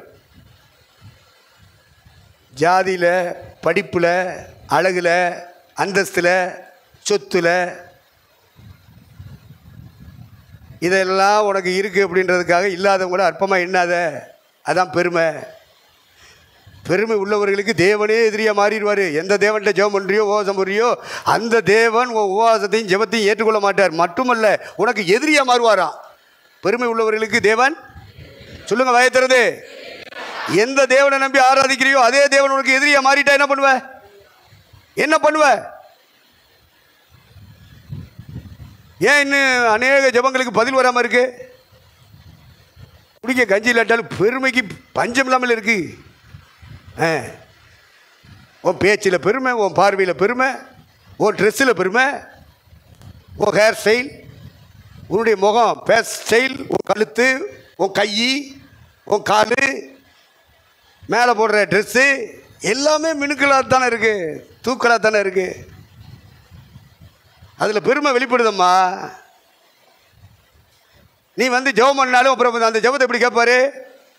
உன் குடும்பத்தில் இன்னும் சில பிரச்சனை மாறாமல் இருக்கிறதுக்கு காரணம் என்ன? பெருமை. பெருமையின் ஆவி உனக்குள்ளே இருக்கு, அது வெளிப்படுது. ஆண்டவர் சொல்லுவார், நான் தோண்டி தேடி கண்டுபிடிக்கலடா, அது தெரியுதுடா, கையில் உள்ளது மாதிரியே தெரியுதுடா. நான் தோண்டி கஷ்டப்பட்டு தேடியா இந்த பாவத்தை கண்டுபிடிச்சேன், இல்லைடா அது வெளியவே தெரியுதுடா அப்படிங்கிறாரு. பெருமை, அதுக்கு எதிரானது தாழ்மை. நீ தாழ்மையில் வளர்ந்து வளர்ந்து ராஜாவா மாறணும். என் ஆண்டவராகிய இயேசு கிறிஸ்து தாழ்மைக்கு ராஜா, ரட்சிப்பதில் ராஜா, நீதியை நிலைநாட்டுவதில் ராஜா. அவரால் கட்டப்படுகிற, அவரால் அபிஷேகம் பண்ணப்பட்ட நீங்களும் நானும் ராஜாக்கள் என்று சொன்னால் இந்த பாதையில் கடந்து போகணும். வேற என்னத்தையாவது பிசாசு கொண்டாந்து தலையில் வச்சிருவான். அந்த ராஜா இல்லை, இந்த ராஜா. என்ன ரொம்ப சோர்ந்து போயிட்டீரே கார்த்தி? சோர்ந்து போகக்கூடாது. இதுதான் சத்தியம். உங்களுக்கு பிடிக்குதோ பிடிக்கலையோ, உங்களால் ஏற்றுக்கொள்ள முடியுதோ முடியலையோ, இதுதான் சத்தியம். இதைத்தான் பரிசுத்த ஆவியான போதிப்பார். இந்த அபிஷேகத்துக்குள்ளே நம்ம கொண்டு வந்ததை இந்த சத்தியத்தில் நடத்துறதுக்கு தான். சத்திய ஆவியானவர் வரும்பொழுது சத்தியத்திலே நடத்துவார், சகல சத்தியத்திலே நடத்திட்டு போடுவார். அதில் ஒரு சத்தியம் இந்த சத்தியம். தாழ்மை. ஆண்டவர் தாழ்மையாக இருப்பதற்கு பல உதாரணங்களை நமக்கு சொல்லியிருக்கிறார். மற்றவங்களுக்கு மனப்பூர்வமாக நீங்கள் நானும் மன்னிப்பு கொடுத்தோம்னா அது ஒரு தாழ்மை. நமக்கு தீமை செஞ்சவங்க, நமக்கு துரோகம் பண்ணவங்க, நம்ம அற்பமாக என்னவங்க, அவங்கள நாம் மனப்பூர்வமாக மன்னிச்சிட்டோம்னு சொன்னால் அது ஒரு தாழ்மை. மற்றவங்களுக்கு நாம் தீமை செஞ்சுருப்போம், துரோகம் பண்ணியிருப்போம், மற்றவங்களை அற்பமாக எண்ணியிருப்போம், அதுக்கு நாமளே இறங்கி போய் அவங்கள்ட்ட மன்னிப்பு கேட்கணும். அதுக்கு பேர் தாழ்மை. தாழ்மை உள்ளவர்களுக்கு தேவன் கிருபை தருவார். இல்லைன்னா நீ என்ன ஜெபம் பண்ணாலும் கிருபை இறங்காது. ஆண்டவர் சமூகத்தில் உட்காரும்போது, அழும்போது, கண்ணீர் ஒடிக்கும் போது கிருபை இறங்கணும்ல. தேவ சமூகம் இறங்கி மூடணுமே, தேவ பிரசன்னம் இறங்கி உடனே மூடணுமே. தாழ்மையாக இருந்தால் தானே அந்த கிருபை இறங்கு. அதுவும் சொல்கிறாரு, காலைதோறும் என்னுடைய கிருபைகள் புதிய புதிய கிருபை கொடுக்குறப்பா. ஒவ்வொரு நாளும் காலை நேரம் வந்துட்டாலே நான் புதிய கிருபையை கொடுக்க ஆயத்தமாக இருக்கிறேன். அப்போ காலையில் அதிகாலையிலே என்னை தேடுகிறவன் கண்டடைவான். காலையிலேயே எந்திரிக்க மாட்டேங்கிறான் நம்மால். இவன் எங்கே அதிகாலையில் எந்திரிக்க போகிறான்? எங்கே இவன் மேலே கிருபை வரப்போகுது? ஐயா, என் மைனுக்கு ஜெபம் பண்ணுங்க, அதிகாலையில் எழுப்பு. வீணையே, சுரமண்டலமே, கித்தாரே, கேசியோவே, எலும்பு எலும்பு, டேமரினே, மர்காசிஸே, எலும்பு எலும்பு. அந்தந்த கருவிகள் அவங்கவுங்க வீட்டில் இருந்துச்சுன்னா காலையில் அதிகாலையில் எழுப்பி அதெல்லாம் தட்டி எழுப்பி நல்லா அடித்து பாடி முளைக்கி தேவனை மையப்படுத்தணும். இது அம்புட்டு தூக்குது. என்னடா, போங்க போங்க, நீங்கள் ஜெபம் பண்ணிட்டு வாங்க. நீங்கள் ஜெபம் பண்ணாலே நாங்கள் ஜெபம் பண்ண மாதிரி தான். இவன் மேலே கிருபை இறங்கலைன்னா இவன் படிப்பு எப்படி இருக்கும், இவன் எதிர்காலம் எப்படி இருக்கும்? இது வயசாகி போச்சு, அதுகளுக்கு எந்திரிக்க முடியலை, காலக்கையை நீட்டி மடக்க முடியாத வயசு வந்துருச்சு, அதுக லேட்டாக எந்திரிக்கு. ஆனாலும் முடியாதவங்க, பலவீனமானவங்க, வியாதிப்பட்டவங்க, வயசானவங்க படுத்துக்கிட்டே சோத்திரம் பண்ணு,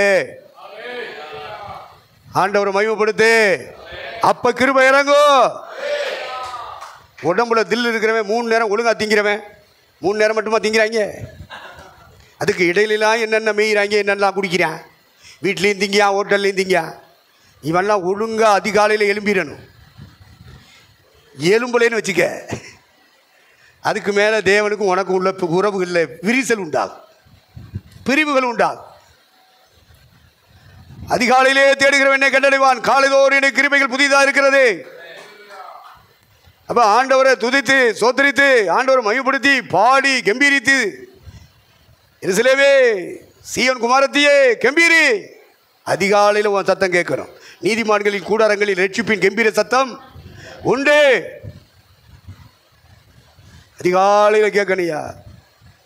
பக்கத்தில் இருக்கிறவங்களுக்கெல்லாம் அது நான் சென்ஸாக இருக்குது அப்படின்னு சொன்னால், நீ சென்சிட்டிவாக என்ன பண்ணு, எல்லா வீட்டு கதவையெல்லாம் லாக் பண்ணிவிட்டு ஃபேனை போட்டுட்டு உட்காந்து ஜோம் பண்ணு. ஃபேனை போட்டுட்டு தூங்காத, ஏசியை போட்டுட்டு தூங்காத. தூங்குனவன் கல்வி இழந்தான், தூங்குனவன் வெற்றி இழந்தான், தூங்கினவன் முதல் இழந்தான் அப்படின்னு கண்ணதாசன் கவிதை எழுதுகிறான்.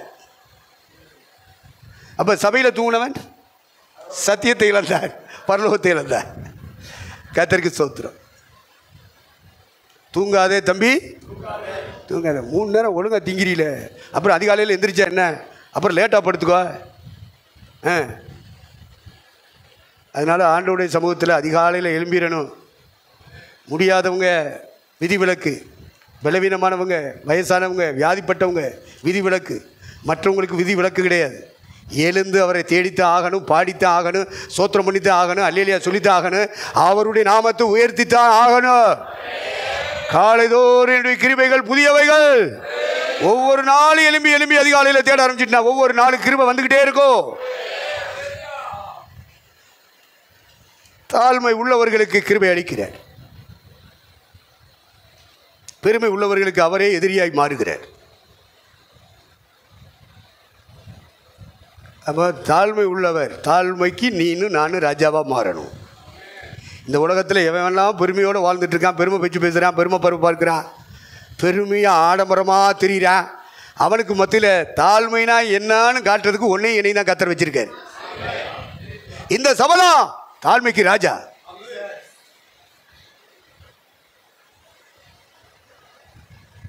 அவர் பயணம் பண்ணுகிற வாகனத்தை சொல்லியிருக்கு, மரியின் மேலும் மரியின் குட்டியின் மேலும். எப்படியா என்ன, 2ல் எப்படி போக முடியும்?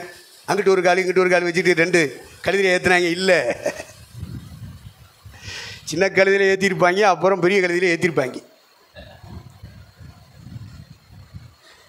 சின்ன கழுதை எவ்வளவு சுமக்குமோ அவ்வளவு தூரம், பெரிய கழுதை எவ்வளவு சுமக்குமோ அவ்வளவு தூரம்.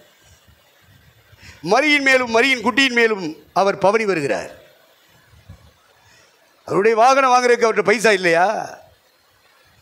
காணிக்க வரலையா? அவர் பிசாசை விரட்டுறாரு, வியாதியை குணமாக்குறாரு, எவ்வளவு அள்ளி அள்ளி கொடுத்துருப்பான். டாக்டர் கொடுக்குற காசெல்லாம் இங்கே கொடுப்போம்டா, சோமாக்கிட்டார்றா, பிசாசை விரட்டிட்டார்றா.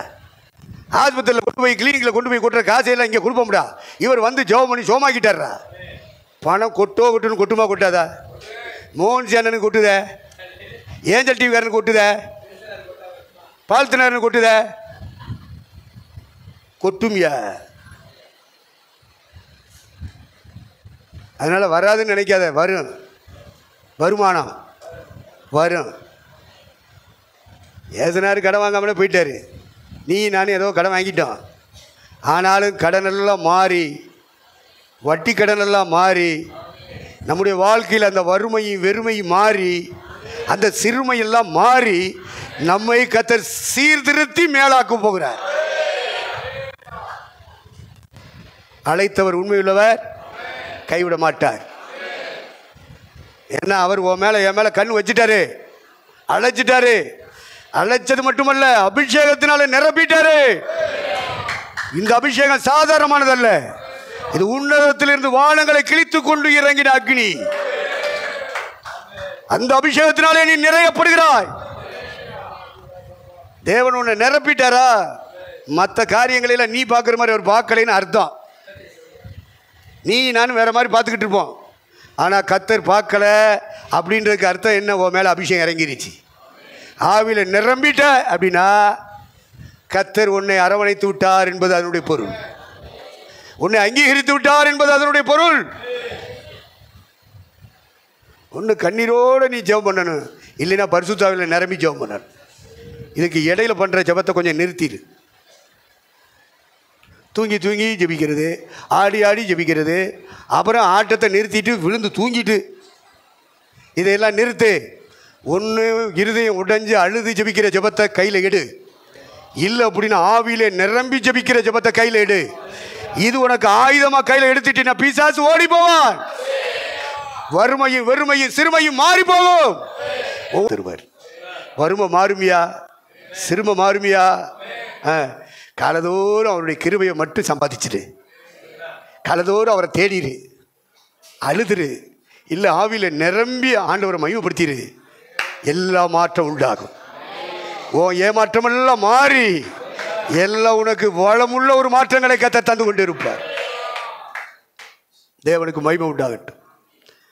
ஆகவே ராஜா என்று சொன்னால் அபிஷேகத்தினாலே நம்மை ராஜா வாக்கியிருக்கிறார் என்பதை உறுதிப்படுத்தி கொண்டு அவருடைய நீதி எது என்று அறிந்து அந்த நீதியிலே வளர்ந்து கொண்டு போவோமானால் நாம் தான் ராஜாக்கள். அடுத்து நம்மை சுற்றி வாழ்ந்து கொண்டிருக்கிற மக்களை பாவமன்னிப்பாகிய ரட்சிப்புக்குள்ளே, ஞானசானத்துக்குள்ளே, அந்நியபாசை அடையாளத்தோடு பரிசுத்த ஆவிக்குள்ளே, அப்பம்புக்குதல் ஆராதனைக்குள்ளே, அப்போஸ்தல உபதேசத்துக்குள்ளே, ஜெப கூட்டங்களுக்குள்ளே நாம் வழி நடத்தி கொண்டே இருப்போமானால் நாம் தான் ரட்சிப்பதில் ராஜாக்கள். அடுத்து தாழ்மை. பெருமையான காரியங்கள் இந்த உலகத்தில் காணப்படுது. எப்போவுமே பிசாசு பெருமையாக வாழணும் தான் சொல்லி தருவான். நம்ம அந்த கூட்டத்தில் வாழ்ந்துட்டு இருந்தோம். கர்த்தர் அந்த கூட்டத்திலிருந்து நம்மை தூக்கி எடுத்து சபைக்குள்ளே கொண்டு வந்திருக்கிறார். இந்த உலகம் எப்படி வேணாலும் வாழட்டும், எவ்வளவு பெருமையாகவும் வாழட்டும். நீ நானும் இயேசுநாதர் போன அதே பாதை, அதான் தாழ்மையின் பாதை. நான் சாந்தமும் மனத்தாழ்மையுமாயிருக்கிறேன், என்னிடத்தில் வந்து கற்றுக்கொள்ளுங்கள், அப்பொழுது உங்கள் ஆத்துமாக்களுக்கு இளைப்பாறுதல் கிடைக்கும். என் நுகம் மெதுவாயிருக்கிறது, என் சுமை லகுவாயிருக்கிறது. இது ஒரு பெரிய சுமையாக எடுத்துடாத. இந்த சத்தியத்தின் பாதையில் போகிறது, இந்த சபையின் பாதையில் போகிறது, இந்த வேதம் சொல்லுகிற பாதையில் போகிறது, இந்த ஜெபிக்கிற பாதையில் போகிறது பெரிய நுகமாக இருக்கியா?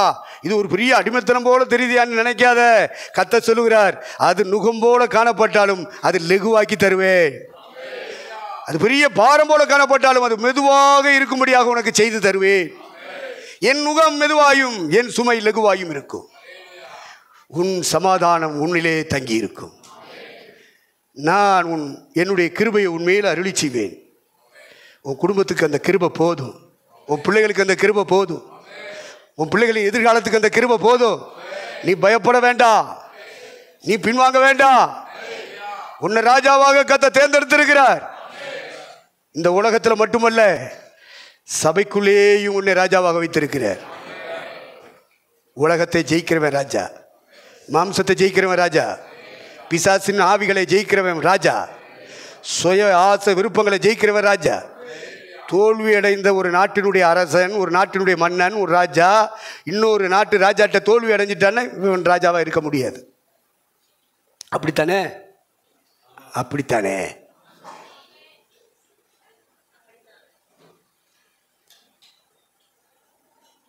அப்போ தோல்வி அடையாத ஒரு வாழ்க்கைக்குள்ளே நாம் கடந்து போகும்படியாக பரிசுத்த ஆவியான நம்மோடு இருக்கிறார். அவர் பொறுப்படுத்துகிறார். ஆபிரகாம் காலத்தில் 5 ராஜாக்களை தேடி 4 ராஜாக்கள் வந்தான். இந்த 4 ராஜாவும் இந்த 5 ராஜாவோட யுத்தம் பண்ணி சண்டை போட்டு 5 ராஜாவையும் அடிமைப்படுத்திட்டான். அவங்க ஜனங்களை சிறப்படுத்திட்டான், பொருளாதாரங்கள் எல்லாம் கொள்ளையடிச்சிட்டு போயிட்டாங்க. அப்படி கொள்ளையடிச்சிட்டு போகும்போது இந்த 5 ராஜாவுக்கு கீழே இருந்தவன் ஒரு ராஜா சோவார், சோதோமின் ராஜா, சோவாரின் ராஜா, இப்படி 5 ராஜாக்களை பற்றி எழுதியிருக்கும்.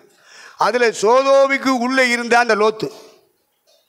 இந்த 4 ராஜாக்கள் இந்த 5 நாடுகளை யுத்தம் பண்ணி சிறப்பிடிச்சிட்டு போயிட்டாங்கய்யா.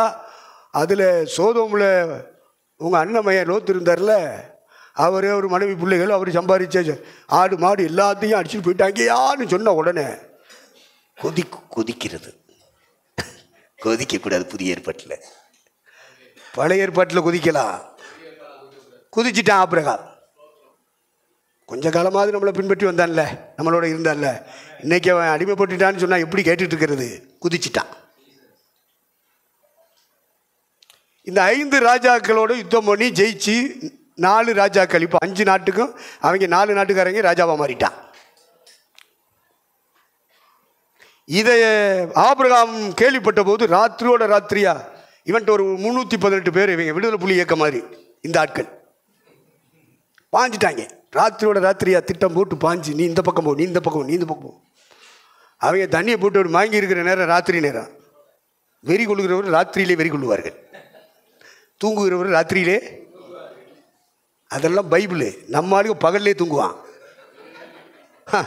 எவ்வளோ சிறப்பானவர் நம்ம ஆட்கள்லாம். ஸ்தோத்திரம். அதுவும் சுத்தாகி வச்சுக்கிட்டே தூங்குவாயா. கர்த்தருக்கு ஸ்தோத்திரம். இந்த 5 ராஜாக்களை முறியடித்த 4 ராஜாக்களை ஒரே ஒரு ராஜா ஆபிரகாம், தேவனால் தெரிந்து கொள்ளப்பட்டவன், அழைக்கப்பட்டவன், தேவனுக்காக தன் வாழ்க்கையை குடும்பமாக அர்ப்பணித்தவன். 318 பேர் வேலைக்கு வச்சிருந்தான்.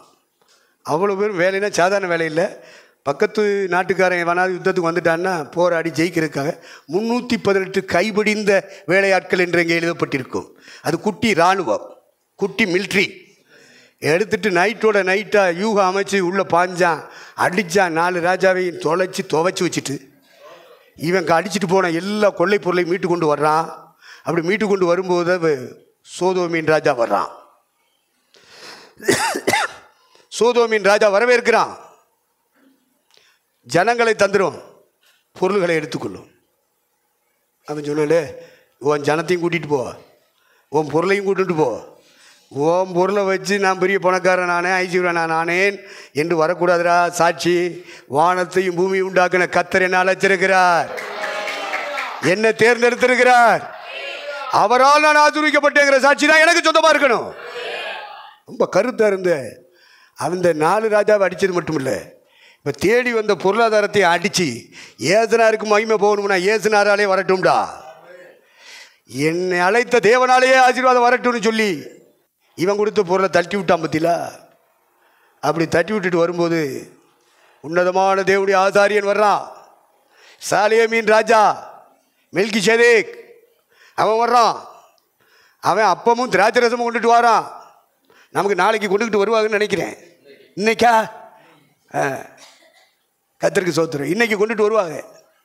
அப்பமும் திராட்சரசமும் கொண்டுகிட்டு மெல்கிசேதேக் வரும். உன்னதமான தேவனுடைய ஆசாரியன் ஆபிரகாமுக்கு கொடுத்தான். அவன் தான் முதல் விசுவாசி. கர்த்தருக்கு முதல் விசுவாசி யாரு? ஆபிரகாம். மூத்த விசுவாசி. அப்பமும் திராட்சரசமும் கொடுத்து அவனை ஆசீர்வதித்தான்.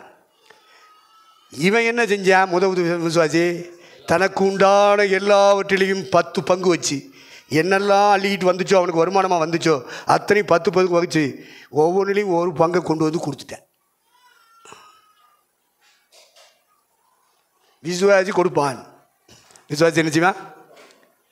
எந்த இடத்துல அப்பமும் திராட்சரசமும் பங்கெடுக்கிறோமோ, எந்த ஆசாரியுடைய கரத்தின் கீழ் இருக்கிறோமோ, அவனுக்கு நமக்கு வருகிற வருமானங்கள் சின்னதோ பெரியதோ, தானியங்களோ பருப்பு வகைகளோ, மிருகங்களோ பறவைகளோ, கனி வர்க்கங்களோ காய் வர்க்கங்களோ, எதுவாக இருந்தாலும் எல்லாவற்றிலும் 10 பங்கு வச்சு 9 பங்கை தனக்கு எடுத்துக்கிட்டு 1 பங்கை கொண்டாந்து ஆசாரியன் கையில் கொடுக்கறதுக்கு பேர் தான் தசம பாகம். தஸ்ன்றது இந்தி வார்த்தை. சங்கிகள் நமக்கு மொழிபெயர்த்து தந்ததுனால தமிழ் பைபிளை சங்கிகள் தான் நமக்கு மொழிபெயர்த்து தந்தது. சீகன்பாலுக்கு பணத்தை கொடுத்தாரு, காசை கொடுத்தாரு. லத்தீன் பைபிளை வச்சு, கிங் ஜேம்ஸ் வெர்ஷன் இந்த பைபிளை வச்சு தமிழில் பாண்டித்தியம் பெற்றவர்கள் அன்றைய காலகட்டத்தில் பிரிட்டிஷ் ஆட்சி நடந்துக்கிட்டு இருக்கும்போது சங்கிகள் தான் பெரிய பெரிய அதிகாரத்தில் இருந்தாங்க. வெள்ளைக்காரன் அவங்களுக்கு மேலே இருந்தான். இந்தியாவா ரைட் இருக்கட்டும், நமக்கு தேவை நம்ம ராஜாக்கள், நம்ம தாழ்மைக்கு ராஜாவாக இருக்கணும். பயணம் பண்ணினாலும் நம்முடைய பயணத்தின் வாகனங்களும் எளிமையாக தான் இருக்கணும். ஏழ்மையாக இருக்கக்கூடாது, எளிமையாக இருக்கணும். எளிமைக்கு எதிரானது ஆடம்பரம். கடன் வாங்கி ஆடம்பரம் வச்சிருப்பீன்னா உன்ட்ட இருக்கிறது பரிசுத்தம் கிடையாது. வர்ற வருமானத்தின் எல்லைக்கு உள்ள ஒரு கோடு போடணும். அதான் செலவின் எல்லை. வெளியில் பெரிய கோடு, வருமானத்தின் எல்லை போடு. எவ்வளோ வருமானம் வருதோ அதை ஒரு எல்லை கோட்டுக்குள்ளே வை. அதை செலவு பண்ணுறது சின்ன கோடாக மாற்று. அதுக்கு பேர் தான் சிக்கனா. அதான் சேவிங் பண்டு. எவ்வளவு அற்புதம் செய்கிற வல்லமை படைத்தவராக இருந்தாலும் இயேசு கிறிஸ்து சொன்னார், 12 கூட நிறைய எடுக்க வச்சார். அற்புதம் செய்ய முடியும், வல்லமை போனதுனால சொல்லலை. பிதா ஆசீர்வதிச்சிட்டாரு, எந்த அப்பமும் மீனும் சேதமாகக்கூடாதுப்பா, சேர்த்து வச்சிருங்க. உனக்கு வர்ற வருமானத்தில் ஆண்டவர் அற்புதம் செஞ்சு வருமானம் வருதா, வருமானத்தில் செலவின் எல்லையை 2வது கோட்டை போடு, அதில் சிக்கனத்தின் எல்லையை வை. அதில் கடன் வாங்கி செஞ்சினா நீ உனக்குள்ளே இருக்கிறது பரிசுத்தாவி எப்படி சொல்கிற? பரிசுத்தாவி அதுக்காக கொடுத்தாரு. இல்லைன்னா கொள்ளையடிப்போம், பொய் சொல்லுவோம், ஃப்ராடு பண்ணுவோம், திருடுவோம், களவாண்டுவோம், அப்படியெல்லாம் வாழக்கூடாது. அதையும் இயேசு இருக்கிறார். இருக்கிற வருமானத்தில் உழைக்கிற உழைப்பில் வர்ற வருமானத்தை கர்த்தர் ஆசீர்வதிப்பார். நீ சம்பளத்தை வாங்கி ஒரு பாதத்தில் வச்சு ஜெபம் பண்ணு, ஆண்டவரே அந்த 5 அப்பம் இந்த 2 மீனை எப்படி ஆசீர்வதிச்சு அத்தனை ஆயிரங்களை போஷித்தீரோ, இதுபோல் என் குடும்பத்தை எல்லாம் போஷிக்கிறது மட்டுமல்ல, என் குடும்பத்தை சார்ந்து நிற்கிறவங்களும் போஷிக்கப்படணும், என் பிள்ளைகளின் எதிர்காலமும் போஷிப்பிக்கப்படணும். அதுக்கு ஏற்றபடி இந்த வருமானத்தை ஆசீர்வதியும். ஆசீர்வதித்தால் ஒழிய உண்மை போக விட மாட்டேன்.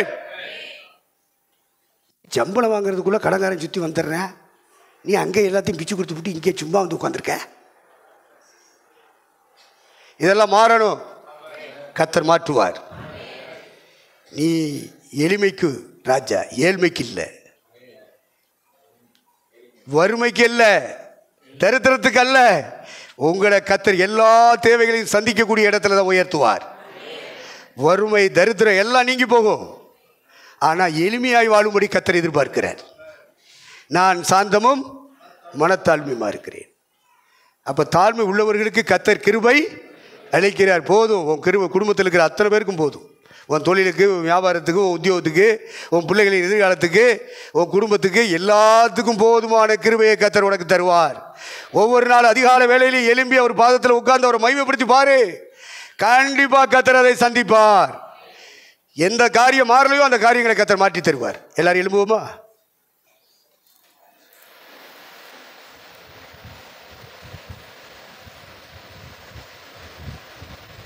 எல்லாரும் கண்களை மூடுவோம்.